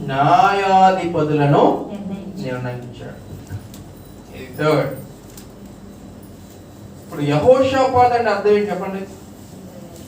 యెహోవా న్యాయం తీర్చును. న్యాయాధిపతిగా యెహోవా న్యాయము తీర్చును అది యెహోషాపాతు అంటే. ఈయన అదే విధంగా ప్రవర్తిస్తున్నాడు. తన నామానికి తగ్గట్టు తన బిడ్డలకి న్యాయాన్ని చేయాలనుకుంటున్నాడు, తన బిడ్డలకి న్యాయాన్ని తీర్చాలనుకుంటున్నాడు. ఎవరైతే అల్పులు ఉంటారో, ఎవరైతే చిన్నవారు ఉంటారో, పేదవారు ఉంటారో, వాళ్ళ జీవితంలో అప్పుడప్పుడు ఏం అవ్వదు, న్యాయము తీర్చలేము. మనం చూస్తూ ఉంటాం, మన లోకంలో మనం చూస్తూ ఉంటాం. ఇప్పుడు పెళ్లి చేసి పిల్లల్ని ఏం చేసి అత్తారింటికి పంపించాం. ఈ పంపించిన తర్వాత ఏమైందంటే వాడు కట్నం కోసం వేధిస్తుంది. అయినా మనం ఎంతో కొంత సత్యం, ఎంతో రెక్కల ముగ్గురు పిల్లల జీవితం అయ్యా, ఏదో ఒకటి చెయ్యాలి కదా అని ఏం చేశాం మనం ఎంతో కొంత. ఆడికి ఇంకా ఆశ. ఏం చేశాడు? ఎవరో ఇంకెంతో కట్నం ఇస్తానని వీడు ఏం చేస్తాడు? ఈయన వదిలించుకోవాలని వేరే పెళ్లి చేసుకోవాలన్నాడు. ఈయన వదిలించుకోకపోతే ఏం చేస్తాడు? చేసినాయి పోసి తగిలేస్తాడు, లేదా ఎట్టగొట్ట చంపేస్తాడు. నేనేదో మొన్న ఒక యూట్యూబ్లో ఒక వీడియో చూస్తాను అన్నమాట. ఈ వీడియో చూస్తున్నప్పుడు ఎప్పుడో జరిగిన కేసు అండి, ఇక్కడ కదా కేరళలో. వాడు ఏం చేస్తాడంటే భార్యని వదిలించుకోవాలి, ఇట్లానే ఏం చేశాడంటే పాముతో కల్పించి చంపించాడు. అంతేనా? పాముతో కల్పించి చంపేశాడు. చూడండి లోకం ఎట్లా ఉందో మనం ఆలోచించుకోండి. ఇప్పుడు అడిగి న్యాయం ఎప్పటికి తీరిందంటే 20 సంవత్సరాలు పట్టింది. 20 సంవత్సరాలు. ఎందుకని? అక్కడ పాములు ఉండే ప్రదేశం అది. కేరళ అంటే దట్టమైన చెట్లు పుట్లు ఉండేది. ఎప్పుడు సాధారణంగా పాము కాటుకి ఎక్కువ మంది చనిపోయే స్థితి కాబట్టి ఈడ ఆ విధంగా ప్లాన్ చేశాడు. ఇంట్లోకి పాము వచ్చింది, కాటేసింది, చనిపోయింది, అంతే. So simple, right? అవునా కాదా? సో కేసుని ఇప్పుడు ఈడు పాము ఎవరి దగ్గర కొన్నాడు, అసలు ఈ దగ్గర కొన్నాడా లేదా, ఇప్పుడు పాములు వాడు ఎవరి దగ్గర కొన్న ఆడిని పట్టుకోవాలి, అసలు నిజంగా వీడి కనిపించిందా? ఇప్పుడు మధ్యలో ఏమైనా ట్విస్ట్, అది చదువుతుంటే నాకు కొంచెం విచిత్రంగా అనిపించింది. అదేంటంటే ఆ క్రాస్ పాము అంట ఆకున్న సర్కమ్స్టెన్స్ని బట్టి, లేకపోతే ఆ గృహంలో ఉన్న చీకటిని బట్టి, లేకపోతే అక్కడున్న స్పేస్ని బట్టి అదేం చేస్తుందంటే అది ఎప్పుడు భయపడి ఒక మూల దాక్కుంటుంది అంట. అంటే వీళ్ళు ఏం చేస్తారంటే రీక్రియేట్ చేస్తారు సీన్ రీక్రియేట్ అంటే అప్పుడు ఏం జరిగిందో అదే సీన్ వీళ్ళు రీక్రియేట్ చేస్తారు. అంటే ఒక బొమ్మను పడుకోబెట్టి మళ్ళీ ఒక పామును వదులుతారు. ఈ పాము వెళ్ళి కరుస్తుందా లేదా అని చూస్తారు. కరిస్తే ఎట్లా కరిసింది, ఘాట్లు ఎట్లా పడ్డాయి, ఈ ఘాట్లు ఆ ఘాట్లు మ్యాచ్ అయినాయా, ఇవన్నీ చూస్తారనమాట. ఇప్పుడు వీళ్ళు వదిలినప్పుడల్లా ఏం చేస్తుంది? ఆ పాము వెళ్ళి మంచం కింద దాక్కుంటుంది, లేదా ఎక్కడో దాక్కుంటుంది, కానీ కరవని మాత్రం కేసు నడిచిపోతుంది. సంవత్సరం. ఈ ఆఖరి తెలియదు ఏంటంటే అది నిజంగానే అప్పుడు ఆడు వేసినప్పుడు అట్లానే ఉందంట. అప్పుడు ఆడేం చేశాడు, బలవంతంగా దాన్ని పట్టుకొని దగ్గర తీసుకెళ్ళి కనిపించాడు. అది తీర్పు. చూసిన లోకం ఎంత దుష్టత్వంలో ఉందో. ఇక మనం ఇక్కడైతే తీరింది, కానీ చాలా కేసులు న్యాయమో తీరట్లా, అవునా కదా? చాలా కేసులు ఎంతో మందికి చాలా అన్యాయం జరుగుతుంది. ఎంతో మందికి ఏం జరుగుతుంది, చాలా అన్యాయం జరుగుతుంది. న్యాయం తీర్చలేకపోతున్నాం. ఎంతమంది అధికారులు ఉన్నా, ఏ గవర్నమెంట్ వచ్చినా సరే, ఎవరు వచ్చినా సరే న్యాయం తీర్చలేకపోతున్నాం. కానీ యెహోషాపాతు నిర్ణయించుకుని తన బిడ్డలకి ఏం చేయాలనుకుంటున్నాడు, న్యాయం తీర్చాలనుకుంటున్నాడు. ఎట్లా న్యాయం తీర్చాలని వాళ్ళకంటే స్ట్రిక్ట్ గా ఎవరినైతే న్యాయపతులు ఆయన నియమించాడో, ఎవరైతే ఆ న్యాయపతులు నియమించాడో వాళ్ళకి స్ట్రిక్ట్ గా వార్నింగ్ ఇస్తాడు అనమాట. ఏమని వార్నింగ్ ఇస్తాడు చూడండి అక్కడ, యెహోవా నియమమును బట్టియే గాని మనుషుల నియమమును బట్టి తీర్పు తీర్చవలసిన వారు కారు. అది ఏంటంటే, మీరు మనుషుల నియమమును బట్టి, మనుషులు వచ్చి నీకు లంచం ఇస్తాను తీసుకో, ఈ కేసు కొంచెం మాఫీ చేయి, నువ్వు మా వాడివే కదా, నువ్వు మా జాతికి చెందిన వాడివే కదా, మా కులానికి చెందిన వాడివే కదా, మా ప్రాంతం వాడివే కదా, నాకు కొంచెం సహాయం చేయి, నాది అన్యాయమే కానీ నాకు సహాయం చేయాలి. చూస్తున్నాం మనం, ఇది ప్రపంచంలో మనం నిరంతరం చూసేది. నేను మీకు మళ్ళీ ప్రత్యేకంగా చెప్పనక్కర్లేదు. కానీ యెహోషాపాతు ఏం చెప్తున్నాడంటే, దేవుని నియమమును బట్టియే కానీ మానవుల నియమమును బట్టి నువ్వు తీర్పు తీర్చడానికి వీలు లేదు. అది ఎవడైనా సరే, ధనవంతుడైనా సరే, పేదవాడైనా సరే, ఎటువంటి వాడైనా సరే, దేవుని నియమం బట్టి నువ్వు తీర్పు తీర్చాలి. ఎందుకంటే ఆయన మీతో కూడా ఉండను గనుక తీర్పు బహు జాగ్రత్తగా చేయండి. బహు జాగ్రత్తగా తీర్పు తీర్చేవాడికి తప్పు తీర్పు తీర్స్తే ఏమొచ్చిందంట, వాడి మీదకి ఆ తీర్పు వెళ్తుందని మనం చూసాం కదా. అందుకే చెప్పిన దేవుని భయము కలిగి నువ్వు తీర్పు తీర్చాలి. మన న్యాయాధిపతులు దేవుని భయం ఉందా? మన న్యాయాధిపతులు ఎవరికి తీర్పిస్తున్న వాళ్ళు దేవుని భయం ఉందా? నువ్వు న్యాయం కోసం ఎవరు వెంట పరిగెడతావు? ఇక్కడ లోకంలో చెప్తున్నాను. ఇక్కడ ఇప్పుడు నీకు అన్యాయం జరిగింది జీవితంలో, నీ జీవితంలో ఏదో ఒక నష్టం జరిగింది, నువ్వు న్యాయం కోసం పరిగెడుతున్నావు. ఎవరి దగ్గరికి పరిగెడుతున్నావు? ఎక్కడ న్యాయం ఉంది? నువ్వు ఏ న్యాయాధిపతి దగ్గర పరిగెడుతున్నావో ఆ న్యాయాధిపతి దేవుని భయము కలిగి తీర్పు తీరుస్తున్నాడా? ఎప్పుడైతే దేవుని భయం కలిగి తీర్పు తీస్తాడో అప్పుడు నీ జీవితంలో జరుగుతుంది, న్యాయం జరుగుతుంది. అంతేగాని దేవుని భయం లేకుండా ఎంతో మంది ఉంటారు న్యాయాధిపతులు. ఏం చేస్తారు వాళ్ళు? తీర్పు తీరుస్తారా? సరైన తీర్పు నీకోసం, సరైన న్యాయం నీకు చేయగలుగుతాడా? చేయలేడు. ఎందుకంటే చూడండి, యెహోవా భయము మీ మీద ఉండును కాక తీర్పు తీర్చుడి. మన దేవుడైన యెహోవా యందు దౌష్ట్యము లేదు. ఆయన పక్షపాతి కాడు. లంచము పుచ్చుకొనవాడు కాదు. మన దేవుడు ఎటువంటి వాడు? ఈ దేవుడికి ఉన్న క్వాలిటీస్ చూడండి. ఆయనలో ఏం లేదు, దౌష్ట్యం లేదు, ఆయన పక్షపాతి కాడు, ఆయన లంచము పుచ్చుకునేవాడు కాదు. కాబట్టి నీ ఖచ్చితంగా నీ జీవితం ఏమైంది, న్యాయం అనేది నీ జీవితంలో జరుగుతుంది. నీ బిడ్డల జీవితంలో న్యాయం జరగాలనుకుంటున్నావా? నీ బిడ్డల జీవితంలో అన్యాయం తీర్పు గురైన నీ బిడ్డల జీవితం మళ్ళీ న్యాయమైన తీర్పును నువ్వు పొందాలనుకుంటే నువ్వు ఎవరి దగ్గర నడవాలి? దేవుని దగ్గరికి నువ్వు నడవాలి. ఎందుకంటే ఆయన న్యాయము తీర్చే దేవుడు. నీ దేవుడు ఎటువంటి వాడు? నీకు న్యాయం తీర్చడానికి ఆయన ఇష్టపడుతున్నాడు. ఆయన మొదటిగా ఏం చేస్తాడంటే, ఆయన నిన్ను తన రక్తంలో కడిగి అప్పుడు ఏం చేస్తాడు? నీకు తీర్పు తీరుస్తాడు, నీ తరపున కేసు వాదిస్తాడు. అవునా కదా? అంతేగాని నువ్వు లోకస్తులకి లోకానుసారమైన స్థితులను పరిగెత్తినంత కాలం నీ జీవితంలో న్యాయము తీర్చడు. దేవుని రక్తంలో కడగబడు. దేవుని రక్తంలో ఎప్పుడైతే కడుగుతావో అప్పుడు దేవుడు ఏం చేస్తాడు? యేసు ప్రభు ఏం చేస్తాడంటే నీ తరపున కేసు వాదిస్తాడు. ఇప్పుడు ఎక్కడ వాదించడానికి నీ కేసు? ఈ కోర్టులో, హైకోర్టులో, విజయవాడ హైకోర్టులో అంటే అక్కడ ఎక్కడ వాదిస్తున్నాడు? మహోన్నతమైన యెహోవా దేవుని సింహాసనం ఎదుట ఏం చేస్తున్నాడు? ఆయన నీ కేసుని వాదిస్తాడు. నీ తరపున ఆయన ఏం చేస్తాడు? వాదిస్తాడు. సాతాను వచ్చి నీ మీద నేరారోపణ చేస్తూ ఉంటుంది. ఏం చేస్తుంది? నువ్వు ఆ పని చేస్తావు, ఈ పని చేస్తావు, నువ్వు దేవుడికి వ్యతిరేకంగా నడిచావు, నీ జీవితంలో నువ్వు ఈ దుష్ట కార్యం చేస్తావు, నీ జీవితంలో నువ్వు వీడికి అన్యాయమైన స్థితిలో చేస్తావు, లేదా వీడిని మోసం చేస్తావు, దేవునికి వ్యతిరేకంగా నీ జీవితం నడిచింది కాబట్టి దేవా వీడు న్యాయానికి పాత్రుడు కాడు, నీ రాజ్యం నాకు పాత్రుడు కాడు, కాబట్టి నాతో పంపించే. ఇప్పుడు వెళ్ళిపోతావా? నీ తరపున వాదించడానికి ఓ లాయర్ కావాలి కదా. మరి ఎవరున్నారు? యేసుక్రీస్తు అని ఉత్తరవాది, యేసుక్రీస్తు అని ఉత్తరవాది తండ్రి యొద్ద అనుకున్నాడు.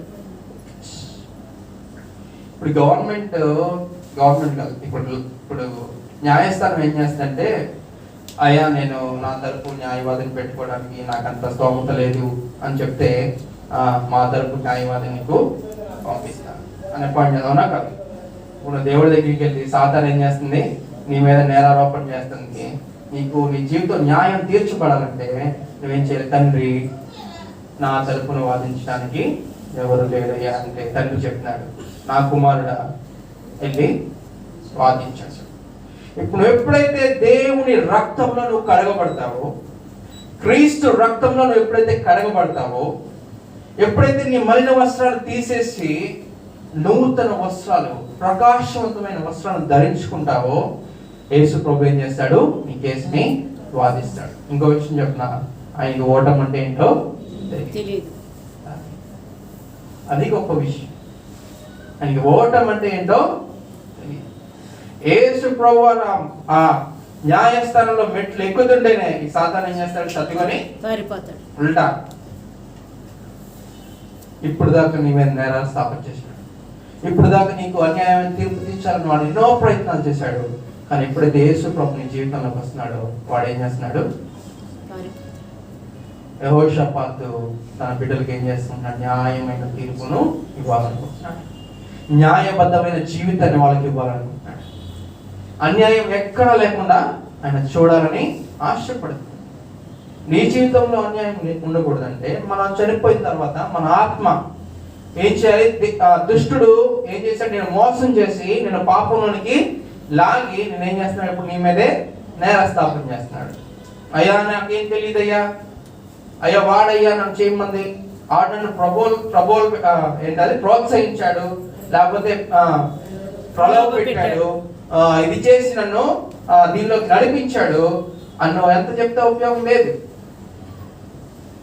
అప్పుడేమైతే నీకు అన్యాయం తీర్పే. ఎప్పుడైతే దేవుని రక్తంలో కడుగబడతావో అప్పుడేమైతే నీకు న్యాయమైన తీర్పు ఆయన తీరుస్తాడు. అది మూడవ గొప్ప లక్షణం ఎవరిలో ఉంది? ఎప్పుడైతే నువ్వు క్రీస్తులో యథార్థంగా నువ్వు జీవిస్తావో అప్పుడు దేవుడు ఏం చేస్తాడు? నీ జీవితంలో ఆయన కూడా యథార్థముగా తీర్పు తీరుస్తాడు, నీకు న్యాయాన్ని ఆయన చేస్తాడు. నాలుగవదిగా ప్రార్థనా జీవితం. చూడండి 2వ దినవృత్తాంతం 20వ అధ్యాయం 12వ వచనం. మా దేవా నీవు వారికి తీర్పు తీర్చవా? మా మీదికి వచ్చు ఈ గొప్ప సైన్యముతో యుద్ధము చేయుటకును మాకు శక్తి చాలదు. ఏమి చేయుటకును మాకు తోచదు. నీవే మాకు దిక్కు అని ప్రార్థన చేసిన. ఎంత గొప్ప ప్రార్థన కదా. ఇప్పుడు యెహోషాపాతు దగ్గర సైన్యం లేదా? యెహోషాపాతు దగ్గర బలగం లేదా? రథాలు రౌతులు లేవా? ఖడ్గాలు బరిసెలు లేవా? మరి ఏం ప్రార్థన చేస్తాం? మా దగ్గర ఏమి లేవు, మేమేమి సాధించలేము, నువ్వు తప్ప మాకు దిక్కెవరు లేరు. చూడండి ఒక నిమిషం, ఆయన దగ్గర ఏమేమి ఉన్నాయి చూద్దాం. 17వ అధ్యాయంకి వస్తే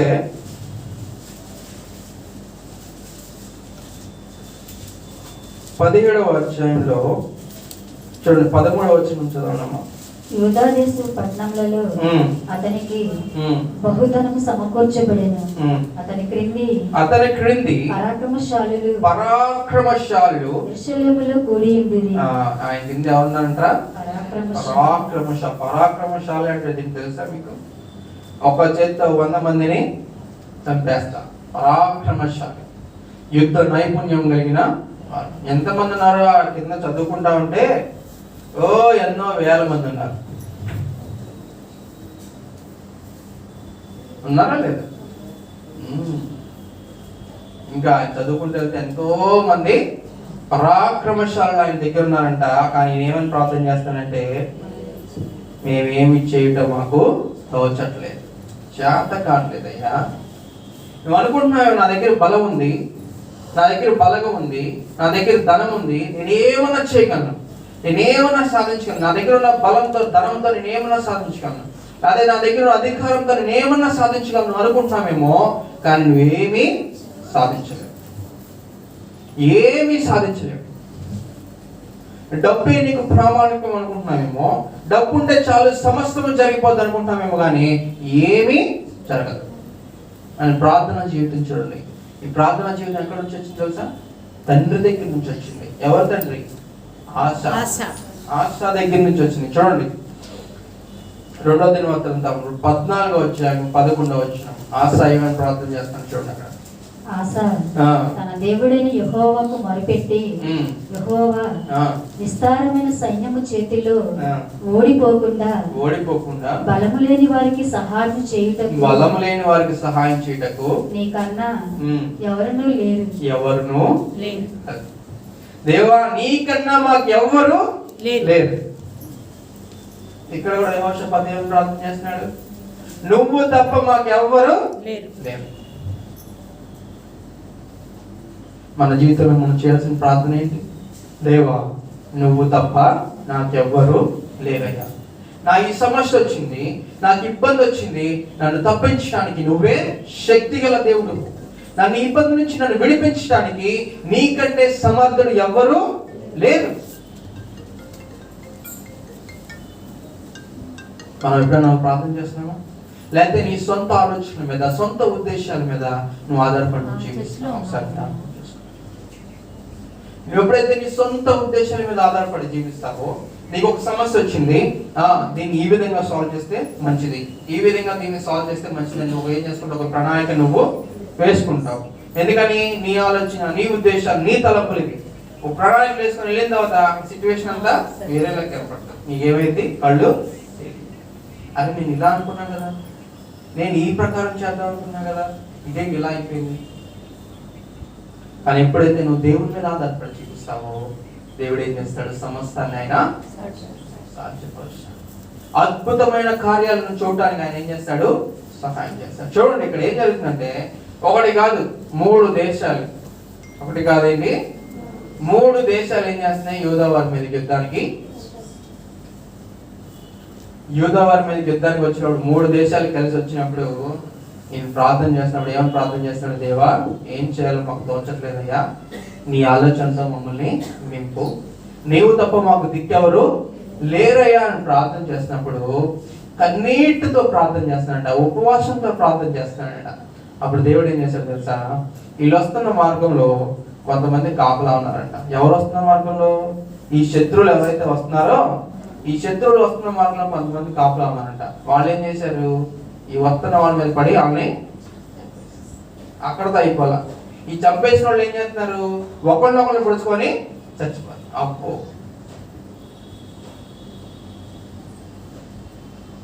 ఇది ఎక్కడ చూస్తాం మనం ఏం చేస్తున్నాం? ఒకళ్ళనొకళ్ళు పొడుచుకొని చచ్చిపోతారు. వీళ్ళు అసలు యుద్ధం చేయకుండా ఏమైంది? గొప్ప విజయాన్ని దేవుడు అనుగ్రహించాడు. చూడండి అక్కడ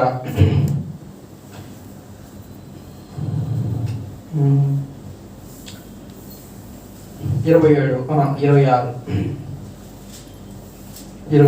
వచనం.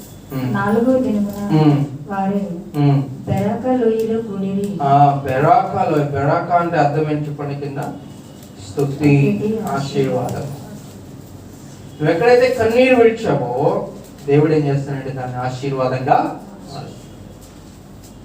వీళ్ళు ఏం చేస్తారంటే, ఈ సమస్య మా మీద ఏం చేస్తుంది? దండెత్తుతుంది. ఈ సమస్య వల్ల నేను కృంగిపోయి ఉన్నాను, ఈ సమస్య వల్ల ఏం చేస్తాను? నేను ఈ సన్నిధిలో కన్నీరు విడిచినావు. ఎప్పుడైతే నువ్వు దేవుని సన్నిధిలో కన్నీరు విడిస్తావో దేవుడు ఏం చేస్తాడు? నీ స్థితిని స్తుతిగా, ఆశీర్వాదకరంగా ఏం చేస్తాడు? ఆయన మార్చే దేవుడు. ఎప్పుడైతే నువ్వు ఆయన మీద ఆధారపడతావో, ఎప్పుడైతే నువ్వు ఆయనే దేవా నువ్వే సర్వస్వం, నువ్వు తప్ప నాకు ఇంకెవరు లేరయ్యా అని నువ్వు ఎప్పుడైతే నువ్వు ఆయన మీద ఆధారపడి జీవిస్తావో ఆయన ఏం చేస్తాడంటే నీ కన్నీటిని తుడిచి దాన్ని ఏం చేస్తాడు, ఆశీర్వాదంగా మార్చేది. నీ కన్నీటిని ఆశీర్వాదకరంగా మార్చాలనుకుంటున్నావా? నీ బిడ్డల కోసం నువ్వు కన్నీరు కారుస్తున్నావా?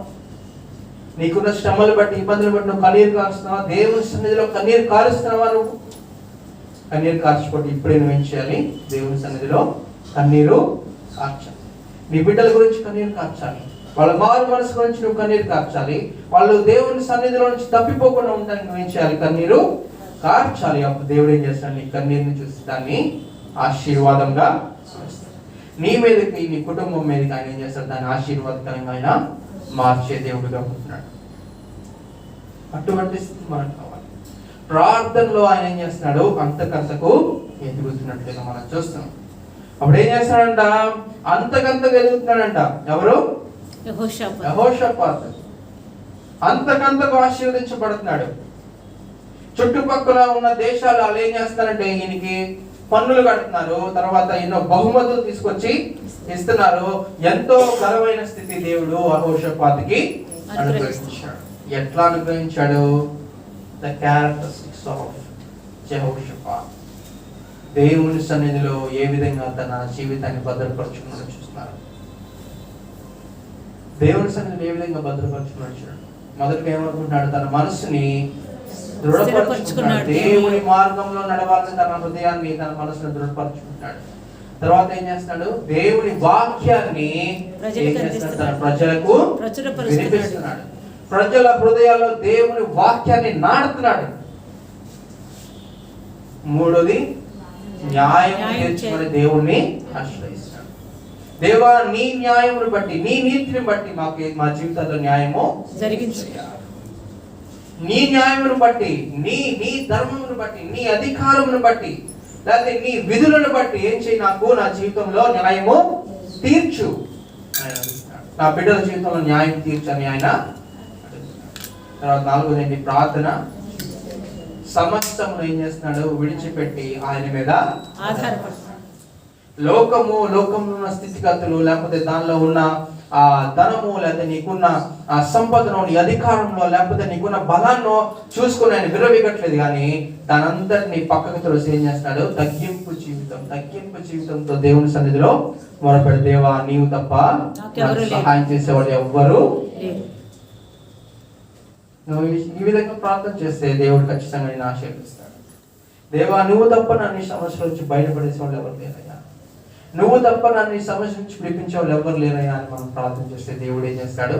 ఆయన ప్రేమ గల దేవుడు ఆయన ప్రార్థన ఖచ్చితంగా ఆలకిస్తాడు. ఆయన రక్తంలో నువ్వు కడగబడాలి. దేవుని అధికారం కిందకి నువ్వు నడిపించబడాలి. ఎప్పుడైతే నువ్వు ఆయన అధికారం కింద నడిపించబడతావో దేవుడు నిన్ను దీవిస్తాడు. చూడండి, యెహోషాపాతు తప్పులు చేయట్లేదు నేను చెప్పలేదు, అవునా కదా? అవిధేయత అనేది నడుచుకున్నాడు. అవిధేయత అనేది తన జీవితంలో కూడా ఒకానొక సందర్భంలో వచ్చింది. ఒకానొక సందర్భంలో సొంత చిత్తము చేత ఏం చేశాడు? దేవుడి దగ్గర విచారణ చేయకుండా నడిచిన సందర్భాలు కూడా ఉన్నాయి. చెప్పొచ్చా? లేకపోతే ఇంకేమన్నా బోర్ కొడుతున్నా, విసిగిపోతారా? ఇంకా అంతగా చాలు ఇంకా అనుకుంటున్నారా? చెప్పండి, పర్లేదు. కంటిన్యూ చేయమంటారా? ఇక్కడ ఆశీర్వాదంతో చాలు, అలా కర్దాకి ఎందుకంటారా?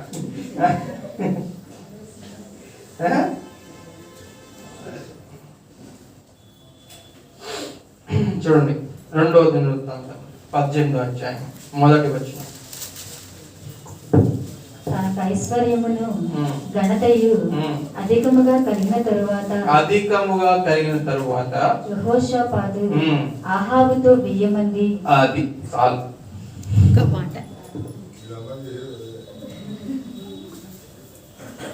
ఎవరితో ఉన్నాడంట? అహాబు ఎవరు? ఇశ్రాయేలీల రాజు. ఇశ్రాయేలీల రాజు. అహాబు ఎటువంటి వాడు? దేవునికి వ్యతిరేకముగా నడిచినవాడు. దేవునికి వ్యతిరేకమైన జీవితంలో నడుస్తున్నవాడు అహాబు. ఈ అహాబు ఏం చేశాడు? ఎవరు చెప్తున్నా ఈ కోడిని కూడా వాళ్ళ నాన్న నుంచి వచ్చింది. ఈక్వాలిటీ కూడా వాళ్ళ నాన్న చేసింది. వాళ్ళ నాన్న కూడా అదే పని చేశాడు. ఏం చేశాడు? ఇస్రాయల్ రాజు దగ్గరికి వెళ్ళి స్నేహం చేశాడు. తర్వాత ఏమయ్యాడు? కాళ్ళలో ఒక రోగం వచ్చింది.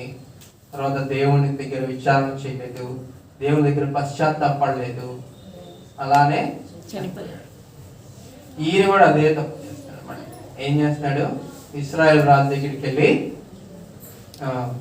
అక్కడ కుమార్తెను తీసుకొచ్చి ఈ కుమారుడికి వివాహము చేసుకుంటాం వల్ల తర్వాత ఆయన వంశంలో ఎంత నాశనం అయిపోయింది అది వేరే కథ. ఆ విధంగా వివాహం చేసుకోవడం వల్ల తన వంశంలో ఎంత నాశనం అయిపోయింది అనేది మనం ఎప్పుడైనా మళ్ళీ సమయం ఉంటే నేను మళ్ళీ చెప్పడానికి ట్రై చేస్తాను. ఓకే, కానీ ఇక్కడ ఏం జరిగిందంటే ఎప్పుడైతే చూడండి 2వ రాజుల గ్రంథంకి వెళ్దాం, 1వ రాజుల గ్రంథంకి వెళ్దాం. ఇప్పుడు 1వ రాజులు 22వ అధ్యాయం.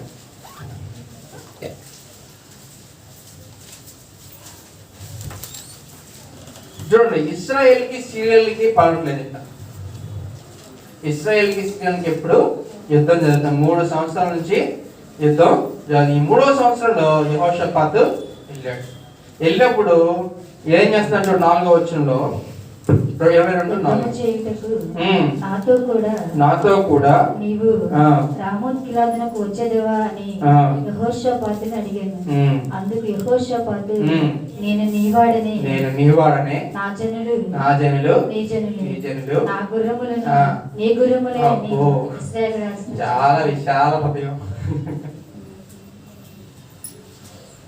చాలా విశాల హృదయం కదా మంది.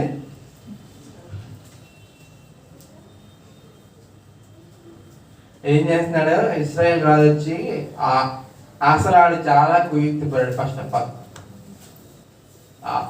ఎవరు? ఆహాబు చాలా కుయుక్తిపడాడు అనమాట. ఆ కుయుక్తి అంటే చెప్తాను ఇప్పుడు. ఆ కుయుక్తి ఏం చేస్తాడు? నువ్వు కూడా నాతో యుద్ధానికి రా, సిరియన్లో నీకు శత్రువులే నాకు శత్రువులే. మనం చెప్పాం కదా, శత్రువు శత్రువు అవుతాడు, మిత్రుడు అవుతాడు. ఇప్పుడు ఇక్కడ యెహోషాపాతు చేసిన తప్పు ఏంటంటే అక్కడ వరకు ఆపలా, ఒక బంధాన్ని ఏర్పరచుకున్నాడు. ఇప్పుడు ఏం చేసుకుంటున్నాడు? వివాహ బంధం అనేది ఒకటి ఏర్పరచుకొని అక్కడ అమ్మాయిని తీసుకొచ్చి ఇంట్లో పెట్టుకున్నాడు.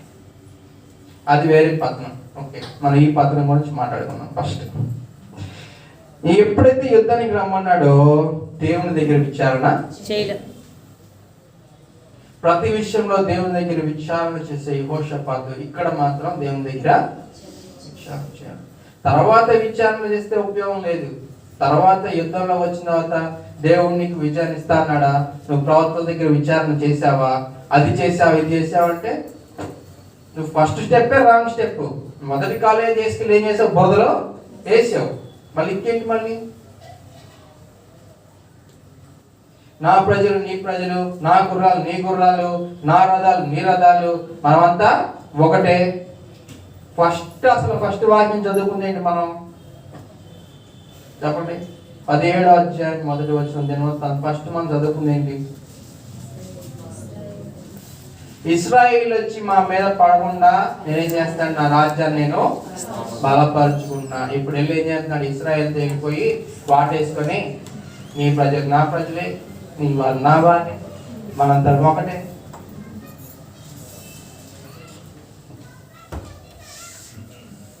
ఇప్పుడు ఏమైంది? ఇద్దరు కలిసి వెళ్ళారు యుద్ధానికి. అయితే వెళ్ళారు, ఏదో ఒకటి చేసి యుద్ధానికి అయితే వెళ్ళారు. ఇదంతా మనకి స్టోరీ వద్దులే.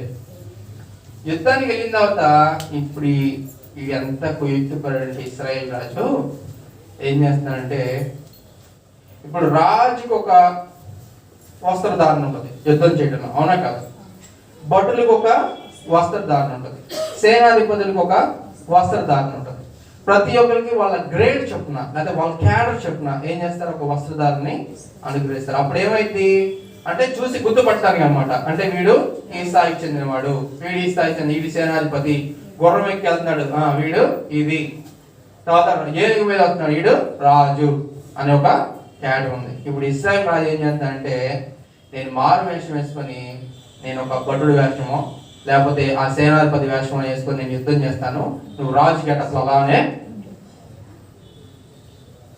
ఇప్పుడు అర్థం కాని విషయం, ఇప్పుడు సిరియన్లు ఎవరిని తరుగుతున్నారు తెలుసా? రాజుని తరుగుతున్నారు.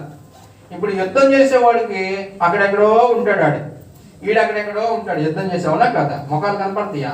కనపడవుగా. ఈ డ్రెస్ చూస్తే గుర్తుపట్టాలి. ఇప్పుడు అందరు ఏమనుకుంటున్నారు, రాజు డ్రెస్ లో ఉంది ఎవరు?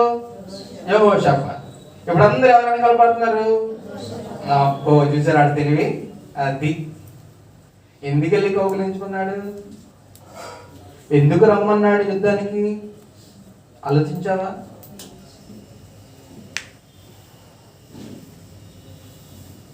యెహోషాపాతు ఎవరి చేతిలో పడ్డాడు? వెళ్ళి సిరియన్ చేతుల్లో పడ్డాడా లేదా? దొరికాడు. ఆల్మోస్ట్ ఇంకా చంపైపోయారు. ఇక చంపైపోతే అక్కడ చూసి గుర్తుపట్టి వదిలేశారు. అర్థమవుతుందా?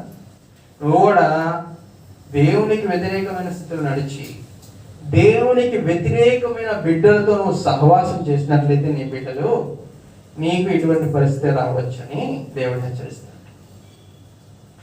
దేవుని విడిచిపెట్టి తిరుగుతున్న బిడ్డలు, లేదా దేవుడు అంటే లెక్క లేని బిడ్డలు, దేవుడు అంటే భయం లేని బిడ్డలతో నీ సహవాసం చేస్తే, నీ బిడ్డలు సహవాసం చేస్తే ఒక్కనొక సమయంలో వాళ్ళు కూడా ఇటువంటి ఆపదలు పడవచ్చు. వాడి వల్ల ఈ ఊరేమవుద్ది నీ బిడ్డల మీదకి రావచ్చు. అప్పుడు చూడండి ఆయన ఏం చేస్తాడంటే మొర పెట్టుకుంటాడంట. అక్కడ 2వ దినవృత్తాంతం 18:31. 2వ దినవృత్తాంతంలో 18:31. కాగా యెహోషాపాతు కనపడి తోడనే రథాధిపతులు అతడు ఇశ్రాయేలు రాజు అనుకుని యుద్ధము చేయుటకు. చూడండి ఏమనుకున్నారంట? ఇశ్రాయేలు రాజు అనుకుని ఏం చేస్తున్నాడు? యుద్ధం చేయడానికి రథాధిపతులు వచ్చేస్తున్నారు ఆయన మీదకి. ఈ ఇశ్రాయేల్ రాజు పడిన పరిణామం మీకు అర్థమైందా? వీడు సైనికుల్లాగా ఏం చేస్తున్నాడు? సైనికుల్లో కలిసిపోయి అటు ఇటు తిరుగుతున్నాడు. యెహోషాపాతుని అక్కడ నుంచోబెట్టి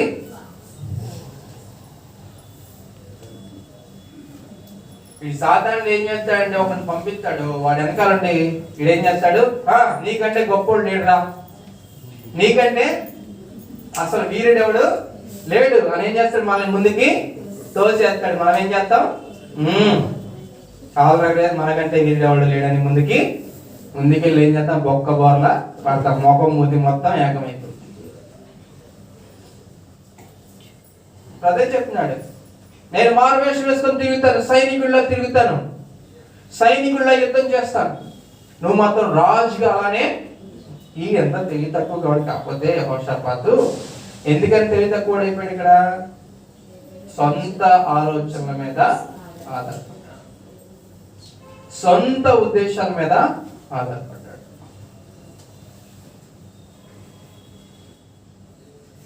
ఇక్కడ ధ్యానిస్తే బాగుంటుంది.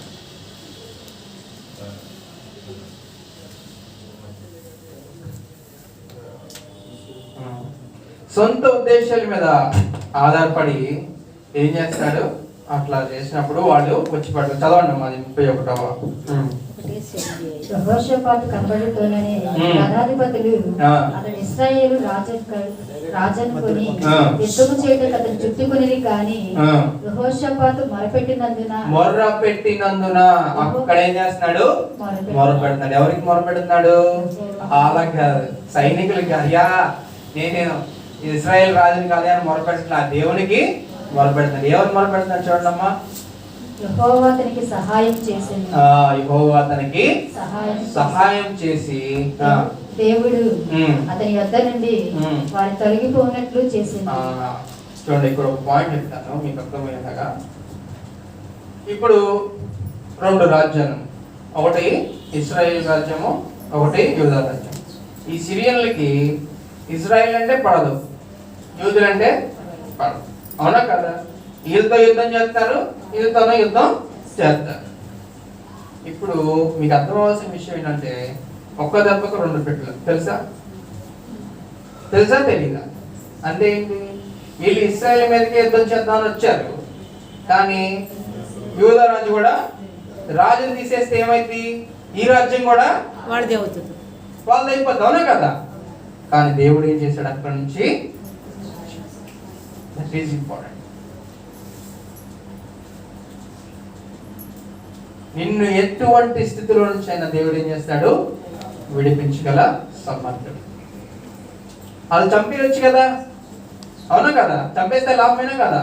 1-2 ఇశ్రాయేల్ రాజ్యం ఎలా వచ్చేస్తుంది, యూదా కూడా వచ్చేస్తుంది. 1-2 వచ్చేస్తాయి, కానీ చంపలేదు. ఎందుకని? దేవుడు ఆయనకు సహాయము చేసెను.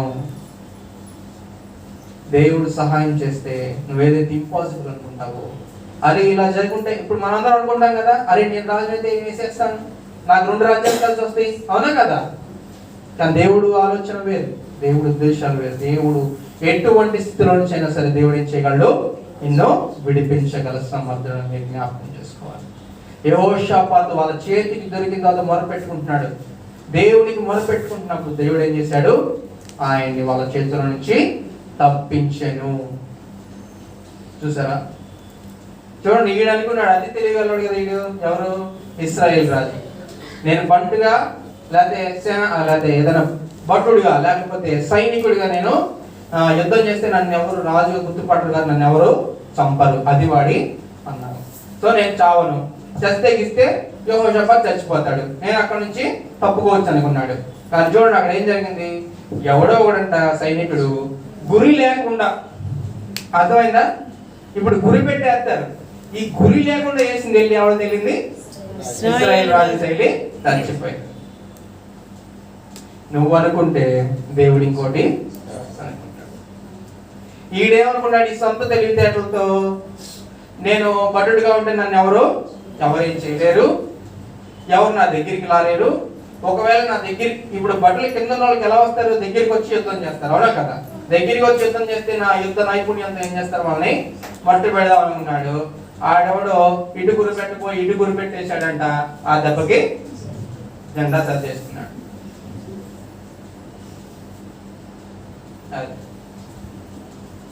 మన ఆలోచనల ప్రకారం నడిస్తే, నీ ఉద్దేశాల ప్రకారం నడిస్తే ఏదో జరిగి నువ్వేదో అనుకుంటావేమో, నీ ప్రణాళిక ఎలానో ఎంత గొప్పగానో రచించుకుంటావేమో, కానీ నీ ఉద్దేశాల ప్రకారం జరిగితే ఏమవుతుంది, అది ఎవడికో తగలాల్సింది వచ్చి నీకు తగిలి, ఎక్కడో తగలాల్సింది వచ్చి నీ జీవితంలో తగిలి నీ జీవితం పతనం అయిపోతుంది. ఎందుకని? నువ్వు నీ ఉద్దేశాలు చొప్పున నడుచుకుంటున్నావు, దేవుడి ఉద్దేశాలు చొప్పున నువ్వు నడవట్లేదు. దేవుడికి నువ్వు నీ జీవితంలో స్థానాన్ని నువ్వు ఇవ్వట్లేదు. కాబట్టి సరే, ఒకటి అయిపోయింది. ఒకటి ఎట్లా ములుగుతానో ఏం చేశాడు, యెహోషాపాతు అక్కడ నుంచి తప్పించుకున్నాడు, అవునా కదా? ఇప్పుడు తప్పించుకున్నాడు, సరిగ్గా ఉండాలి కదా, సరిగ్గా ఉన్నాడు. ఇప్పుడు ఈ చనిపోయిన కొడుకున్నాడు, వీళ్ళిద్దరు కలిసి ఏం చేద్దాం అంటున్నారు, బిజినెస్ చేద్దాం అనుకుంటున్నారు. ఏం చేద్దాం అనుకుంటున్నారు, వ్యాపారం చేద్దాం, బిజినెస్ పార్ట్నర్షిప్. ఇప్పుడు మన బిడ్డలు ఎటువంటి వాళ్ళతో బిజినెస్ పార్ట్నర్షిప్ చేస్తున్నారు అని మనం ఒకసారి ఆలోచించుకోవాలి, అవునా కదా? ఈ బిజినెస్ పార్ట్నర్షిప్ ఒకవేళ నువ్వు అన్యులతో చేస్తున్నావు అనుకో, దేవుని యొక్క భయం భక్తి లేని వాళ్ళతో చేస్తున్నావు అనుకో, కొన్ని సంవత్సరాలు అయితే ఇనిషియల్ స్టేజ్ లో బాగానే ఉందని అనుకోవచ్చు, కానీ పోను వెళ్ళే కొద్దీ అది ఎలా ఉంటుందంటే నీకు ఉరిగా అది మారిపోతుంది. నీ ప్రాణంలో తీసే వరకు అది వెళ్ళిపోతుంది. మనం ఎంతో మందిని చూస్తున్నాం జీవితంలో, మన లోపల ఎంతో మంది చూస్తున్నాం, ఎవరితో పార్ట్నర్షిప్ చేసి ఏం చేస్తున్నారు, బిజినెస్ చేస్తున్నారు. కొంతకాలం అయితే ఏం చేస్తున్నాడు, ఆ పార్ట్నర్ ఈయన్ని చంపేస్తున్నాడు. ఎందుకు? మొత్తం వాడే ఆక్రమించుకోవాలి. ఇప్పుడు యెహోషాపాతు కూడా ఏం చేస్తున్నాడు, జ్ఞానం లేకుండా అట్లాంటి బిజినెస్ ప్రపోజల్ ఒకటి పెట్టుకున్నాడు అనమాట. ఏంటి ఆ బిజినెస్ ప్రపోజల్? చూడండి, 1 రాజుల గ్రంథము 22వ అధ్యాయము 48వ వచనం.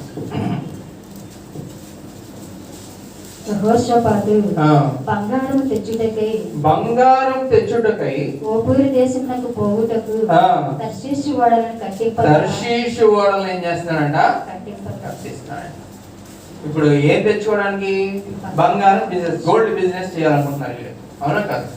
వీళ్ళిద్దరు కలిసి ఏం చేయాలనుకుంటున్నారు, గోల్డ్ బిజినెస్ చేయాలనుకుని స్టార్ట్ చేసి వీళ్ళిద్దరు కలిసి ఏం చేస్తున్నారు, తర్షీషు ఓడలు అంటే అది ఎంతో పెద్దవి, దానికి కట్టడానికి కూడా ఎంతో ధనం వ్యయము, తర్వాత ఎంతో కళా నైపుణ్యము, ఇవన్నీ కావాలి తర్షీషు ఓడలు కట్ట. చూడండి అక్కడ 2వ దినవృత్తాంతంలో 2వ దినవృత్తాంతం 20వ అధ్యాయము 35వ వచనం. ఇది అయిన తరువాత మ్మ్. యూదా రాజైన మ్మ్. యెహోషాపాతు మ్మ్. మిక్కిలి దుర్మార్గంగా ప్రవర్తించిన మ్మ్. ఇశ్రాయేలు రాజైన మ్మ్. అహజ్యాతో మ్మ్. స్నేహం చేసింది. చూడండి అహజ్యా. ఈ అహజ్యా ముందు దేవుడు ఏం చేశాడంటే ఆడికి ఒక బిరుదు ఇచ్చాడు. ఇప్పుడేగా మీరు చదివింది మిక్కిలి మిక్కిలి దుర్మార్గుడు. ఆడికి ఒక బిరుదు. ఈ మిక్కిలి దుర్మార్గుడు అంట ఈ అహజ్యాతో స్నేహం చేశాడు. ఏంటి? బిజినెస్ పార్ట్నర్షిప్ చేసి ఏం చేయాలనుకున్నాడు చూడండి. తర్షీషునకు పోదగిన ఓడలను చేయింపవలనని తర్షీషుకు పోదగిన ఓడలను చేయించుకుంటున్నారంటే ఇద్దరు కలిసి. అప్పుడు దేవుడు ఏం చేశాడంటే మళ్ళీ ఆయన యాజకుడిని పంపించి చూడండి, నీవు అహజ్యాతో స్నేహము చేసుకుంటేవి కనుక యెహోవా నీ పనులను భంగము చేయును. నువ్వు ఒకవేళ దేవునికి వ్యతిరేకమైన ఆ వ్యక్తులతో నువ్వు సాంగత్యం చేసుకుంటున్నావేమో, వాళ్ళతో, లేకపోతే నువ్వు బిజినెస్ పార్ట్నర్షిప్ చేసి, లేకపోతే మనిద్దరం కలిసి ఈ గొప్ప పని చేద్దాం, లేకపోతే ఈ పని చేద్దాం నువ్వు అనుకుంటున్నావేమో. కానీ దేవుడు చెప్తున్నాడు, నువ్వు ఎప్పుడైతే నాకు వ్యతిరేకమైన వ్యక్తితో నువ్వు సాంగత్యం చేసావు కాబట్టి నువ్వు అనుకున్నది జరగదు. నువ్వేదైతే అనుకుంటున్నావో అది భంగము అయిపోతుంది. నువ్వు అనుకుంటున్నావేమో, నీ తర్షీషు గొప్ప ఓడల్ని నిర్మించి ఆ ఓఫీర్ దేశం వెళ్ళి నేను ఆ బంగారాన్ని లేకపోతే అక్కడున్న ధనగణతలు నేను తెచ్చుకొని వ్యాపారం చేద్దామని అనుకుంటున్నావేమో. కానీ నువ్వు చేసిన తప్పేంటి? నీ ఒక్కడికే నువ్వు చేసుకుంటే పర్లే, నువ్వు ఒక్కడివే నువ్వు వెళ్ళుంటే నేనేం అనుకునేవాడిని కాదు. కానీ నువ్వేం చేస్తున్నావు? నువ్వు బహు దుర్మార్గుడైనా నాకు వ్యతిరేకంగా నడిచిన ఆ రాజుతో నువ్వు స్నేహాన్ని కుదుర్చుకున్నావు.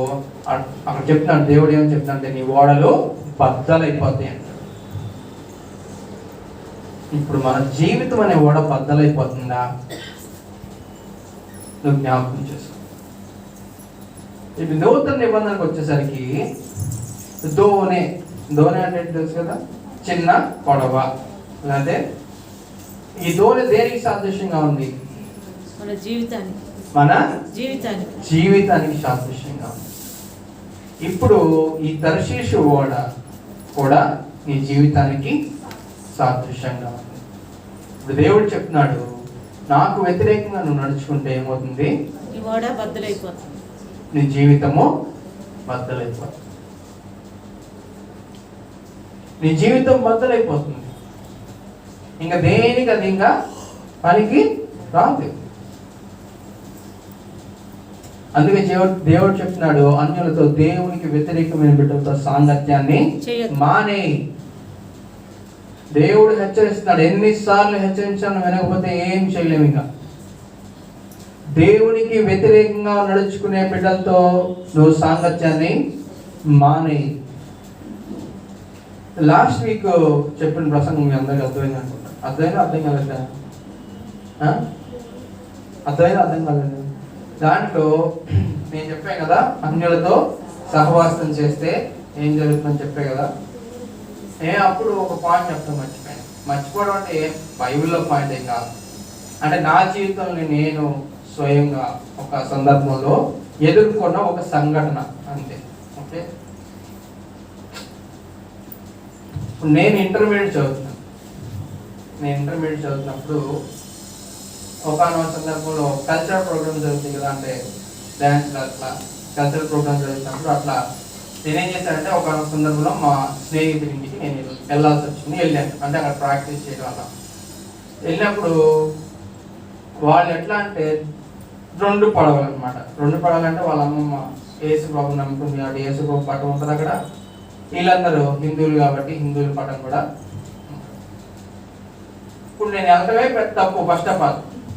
అప్పుడు నాకు తెలియదు కదా, నేను ప్రాక్టీస్ ఏదో అని వెళ్ళాను. వెళ్ళిన వెంటనే సాతాను ఏం చేశాడు, ఒక కార్యం చేయడానికి ఉంటున్నాడు.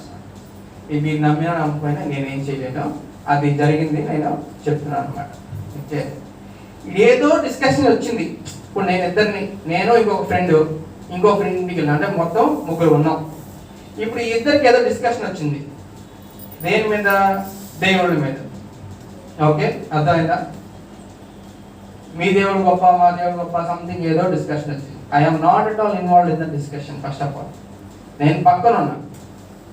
ఈ సాతాను ఊరుకోడు కదా, నన్ను లాగా. మెయిన్ పాయింట్ ఏంటి? నన్ను లాగాలి ఇక్కడ. ఇప్పుడు వీడొచ్చి ఏమంటాడంటే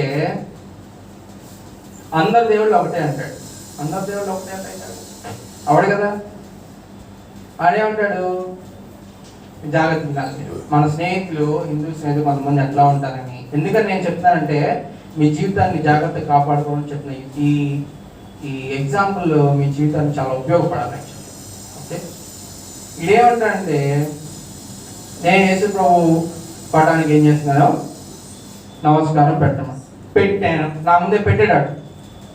ఇప్పుడు నన్ను ఏమంటున్నాడంటే అందరు దేవుళ్ళు ఒకటే కాబట్టి నువ్వు ఈ పడానికి దానం పెట్టమంటున్నాడు. అర్థమైందా? చూడండి ఎట్లా ఉంటారు. సాతాను ఎప్పుడైనా ఎట్లయినా ప్రవర్తించవచ్చు. సాతాను ఎప్పుడైనా ఎట్లయినా క్రిందకు నెట్టడానికి ఏదన్నా చేయొచ్చు. నువ్వు అనుకుంటావేమో నా స్నేహితుడు చాలా మంచిగా అనుకుంటావు, వాడు అప్పుడు ఏం జరుగుతుందో వాడికి తెలియదు, ఏం మాట్లాడితే వాడికి తెలియదు, వాడు ఏం చేస్తాడు ఎట్లా అని మాట్లాడతాడు. నువ్వు అనుకుంటావు అప్పుడు దాకా రాసుకొని చూసుకొని బాగానే తిరుగుతావు, కానీ సడన్ గా నువ్వేం చేస్తావు ఈ సన్నివేశంలో ఉంటే.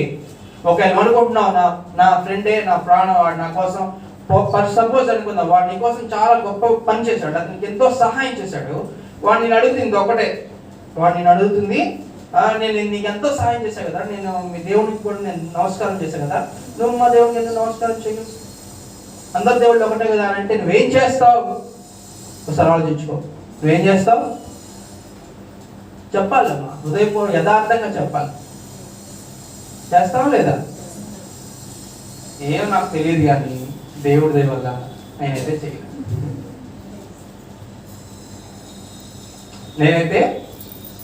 నేనే ఏం అనలేదు అనమాట, నవ్వి నేను చెయ్యను రా అని చెప్పాను. వాడు గప్పక్కనే ఏమన్నాడంటే ఒక అనరాని మాట నన్ను అనేసాడు. అనరాని మాట అంటే తెలుసు కదా, బూతులు. నేను ఇంక అక్కడ నుంచి నా బ్యాగ్ తీసుకొని నేను ఇంకంతే ఆడి ముఖం చూడటం.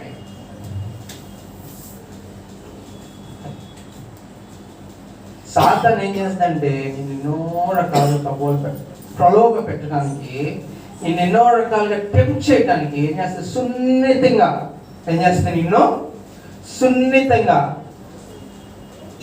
కత్తికి తేనె పూసినట్టుగా ఏం చేస్తుంది, నేను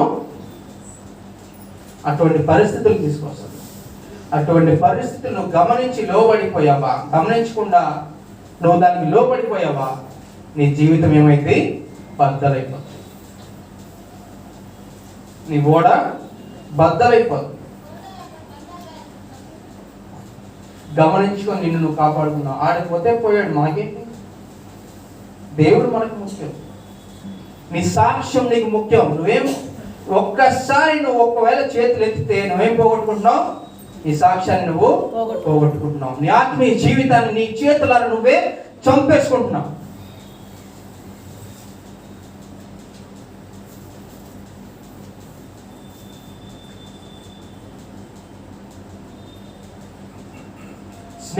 స్నేహితుడు ఎగురుకుంటూ తిరగడం కాదు.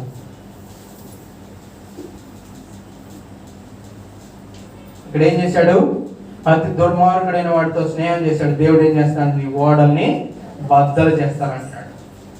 అట్లాగేమైంది, ఓడలు బద్దలైపోయింది. మొదటి రాజుల గ్రంథం లాస్ట్లో మనం చదువుకుంటాం. ఓడలు బద్దలైపోయిన తర్వాత మళ్ళీ ఈడు ఇశ్రాయేల్ రాజు ఊరుకోట్ల, నా ఓడలు బద్దలైపోయినాయి కాబట్టి నా ప్రజలను కూడా నీ ఓడలో ఎక్కించుకొని నడిపించు, నా ప్రజలు కూడా నీ ఓడలో ఎక్కించుకో. అర్థమవుతుందా సాతాను మాటలు నీతో, నా ప్రజలు కూడా ఏం చేసుకుని ఓడలో, నా అలవాట్లు కూడా నీ జీవితంలో తీసుకో, లోకంలో ఉన్న అలవాట్లు తీసుకొని నీ జీవితంలో పెట్టుకో, నీ ఓడలో పెట్టుకో, నీ దోణిలో పెట్టుకో అని అడుగుతుంటే యెహోషాపాతు అక్కడ మార్పు వస్తుంది. ఏం చెప్తున్నానంటే, no I will not allow your people in my ship. నా జీవితంలోనికి నీకు అనుమతి లేదు, నా జీవితంలోనికి ఇంకా నీకు అనుమతి లేదు. సాతానుతో చెప్పగలుగుతున్నావా, సాతాను నా జీవితంలో నీకు అనుమతి లేదు, ఎందుకంటే నేను దేవుని బలిష్టమైన ఆయన అధికారం కింద నేను జీవిస్తున్నాను కాబట్టి నా జీవితంలో నీకు ఇంకా అధికారము లేదు. నా జీవితంలో రావడానికి నీకు అధికారము లేదు అని చెప్పగలిగితే దేవుడు ఏం చేస్తాడు? గొప్పగా నిన్ను ఆశీర్వదిస్తాడు. ఒకవేళ నీ ఓడలో చోటిచ్చావనుకో, ఇప్పుడు ఈ ఓడ కూడా బద్దలైపోయాడు. అక్కడ ఇశ్రాయేలు ఓడే బద్దలైంది, ఈ ఓడ ఉంది కొంచెం. ఇప్పుడు ఏం సాతాను ఏం చేస్తుంది? నా ఓడలాగా బద్దలైపోయింది కాబట్టి నా ప్రజల్ని కూడా, మనందరం ఒకటే డెస్టినేషన్ కదా వెళ్ళేది, నా ప్రజల్ని కూడా నీ ఓడలో ఎక్కించుకొని పద అంటే, no, I will not allow your people into my ship. I will not allow them to step into my heart. అర్థమవుతుందా?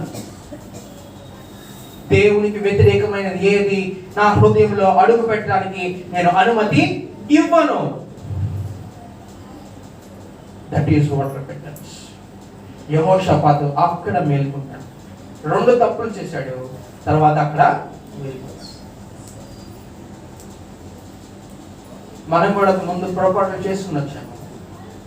నువ్వు కూడా తెలియకుండా ఎన్నో పొరపాట్లు చేసుకుని వచ్చాము. కానీ దేవుడు చెప్తున్నాడు, నీ పొరపాటుని అవిధేయతను విడిచిపెట్టి నా దగ్గరికి నా అధికారముకు నువ్వేం చేయమంటున్నాడు? ఒప్పుకొనుము. నేను నీ మీద అధికారం చేయడానికి, నీ ప్రవర్తన మీద అధికారం చేయడానికి, నీ హృదయం మీద అధికారం చేయడానికి నువ్వు ఒప్పుకో, చాలు, అంతే. నేను చూసుకుంటా మిగిలినంత. Don't allow anyone into your heart. ఎందుకంటే నీ నావలో ఎవరున్నారు? క్రీస్తు ఉన్నాడు. నీ ధోనిలో ఎవరున్నారు? క్రీస్తు ఉన్నాడు. క్రీస్తున్న చోటికి సాతాను ఎట్లా రాపిస్తావు? క్రీస్తున్న చోటికి నువ్వు అవిధేయతని ఎలా తీసుకొచ్చి పెడతావు? పరిశుద్ధమైన ఆ దేవుడు నీ హృదయంలో, నీ దేహంలో ఆలయంగా చేసుకొని ఆయన నివసిస్తారని చెప్తున్నప్పుడు నీ ఆలయాన్ని తీసుకెళ్లి మురికి కుంపలో ఎట్లా పెడతారు?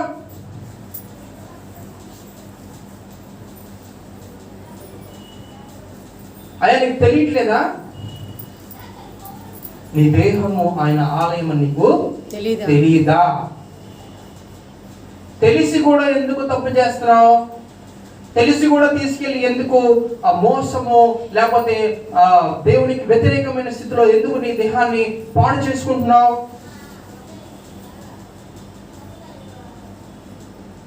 దేవుడు చెప్తున్నాడు, నేను నీ నావలో ఉన్నంత కాలము వేరే వాళ్ళకి అధికారము, సాతాను లోపలికి రావడానికి వీలేదు. ఒకవేళ వచ్చిందా నేను ఇక్కడ నుంచి ఆయన వెళ్ళిపోతాడు. ఆయన ఉన్నాడు. పరిశుద్ధత లేని చోట ఆయనకి స్థానం లేదు. పరిశుద్ధత లేని చోట ఆయనకి స్థానం ఉంది, చోటు లేదు. ఆయన ఉండడు, ఆయన ఉండడానికి ఇష్టపడడు. ఇప్పుడు నువ్వే నిర్ణయించుకోవాలి నీ ధోనిలో ఎవరున్నారని. ప్రభువు ఉండాలా, లేకపోతే లోకము, లోక తలంపులు, లోక ఆశలు, లేకపోతే సాతాను కల్పించిన తంత్రంలో, లేకపోతే లోకంలో నీ స్నేహితులు వీళ్ళే కావాలా? నువ్వు ఒకసారి ఆలోచించుకో. నీకు ప్రభువే కావాలనుకుంటే నువ్వు చెప్పాలి యెహోషాపాతులాగా మొహమాటం లేకుండా చెప్పేయాలి. మొహమాటం లేకుండా ఎందుకంటున్నానంటే ఇప్పుడు ఏమయ్యాడు? బంధువు అయ్యాడు, బియ్యం కూడా అయ్యాడు. ఇప్పుడు రాజు యెహోషాపాతుకి ఏమవుతాడు? అల్లుడు అవుతాడు. అవునా కదా? ఎందుకంటే వాళ్ళ చెల్లిని వీళ్ళ అబ్బాయికి పెళ్లి చేసుకున్నాడు. మొహమాటం లేమని చెప్పేస్తున్నాడు, నువ్వు నా ఓట్లో రావడానికి వీల్లేదు. ఎవరైనా సరే, ఎంతటి వాడైనా సరే, దేవునికి వ్యతిరేకుడైతే నీ ఓడలో వారికి స్థానము లేదు. ఇవ్వకూడదంతే. ఇచ్చావా నీ నావ నడిపేవాడు వెళ్ళిపోతాడు. ఇక నీ నావ ఇష్టానుసారంగా నడుస్తూ ఉంటుంది. దానికి చుక్కాను లేదు, నావ నడిపేవాడు లేడు, ఆ కెప్టెన్ లేడు. అప్పుడు ఏమైంది చెప్పండి? తుఫాన్లో చిక్కున్న నావ ఏమైంది? అది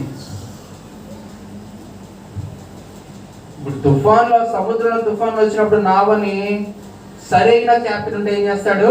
ఎంత తుఫాన్ వచ్చినా సరే భద్రంగా తీసుకెళ్లి ఒడ్డున చేరుస్తాడు. అవునా కాదు? సరైన క్యాప్టెన్ కాదనుకో ఏమైంది? సుడిగొండలో పడిపోయి అక్కడే ఓడ బద్దలైపోద్ది. అది మీరు జ్ఞాపకం చేసుకోవాలి. నీ నావలో ఎవరిని నువ్వు అనుమతిస్తున్నావు?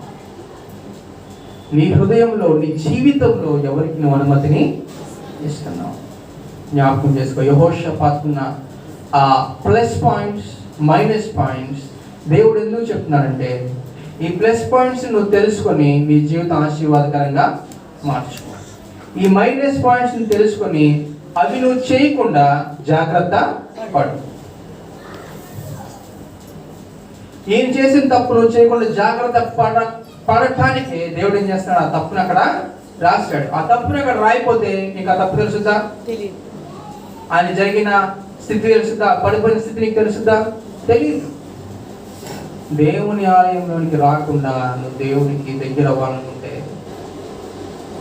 It's a myth. మిత్ అంటే తెలుసు కదా, అది ఒక ఊహాజనితమైన కథ. అది నిజం అనుకుంటారు, అది ఊహాజనితమైనది. అదొక భ్రమపరిచేది మిత్. ఒక భ్రమ.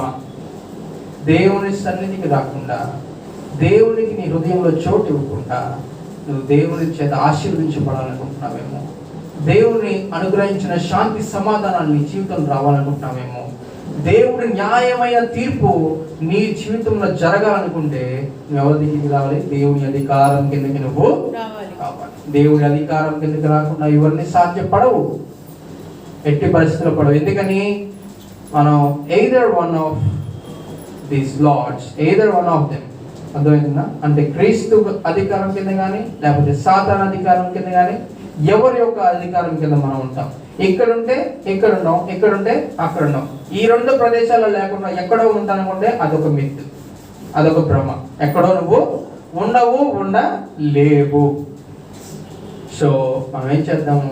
ఇప్పుడు యెహోషాపాతు ఏ విధంగా దేవుణ్ణి ఆశ్రయించాడో, ఏ విధంగా తన తండ్రి వలె దావీదు వలె ఏ విధంగా తన జీవితాన్ని దేవుడికి అప్పచెప్పుకున్నాడు, ఏ విధంగా తన హృదయాన్ని తన మనసుని దేవుని యొక్క వాక్యం మీద స్థిరపరచుకున్నాడో, ఆయన ఆజ్ఞల వైపు స్థిరపరచుకొని ఆయన మార్గం వైపు స్థిరపరచుకొని నడుచుకున్నాడో, ఏ విధంగా తన బిడ్డలకు దేవుని వాక్యాన్ని బోధించాలనుకుంటున్నాడు, ఏ విధంగా తన జీవితానికి ఆయన వాక్యాన్ని బోధించాలి, వాక్యంలో ఎదగాలనుకుంటున్నాడో, అది ఏ విధంగా నా జీవితంలో దేవుడు న్యాయం చేయాలనుకుంటున్నాడు, ఎటువంటి ప్రార్థనా జీవితం కలిగి ఉన్నాడో, ఎట్లా అన్య సాంగత్యాన్ని దూరపరిచి నా నావలోకి నువ్వు రావడానికి అర్హత లేదు, అనుమతి లేదని ఏ విధంగా చెప్తున్నాడో, అటువంటి క్యారెక్టరిస్టిక్స్ మన జీవితంలో ఉన్నట్లయితే యెహోషాపాతుని ఏ విధంగా ఆశీర్వదించాడు దేవుడు అధికముగా.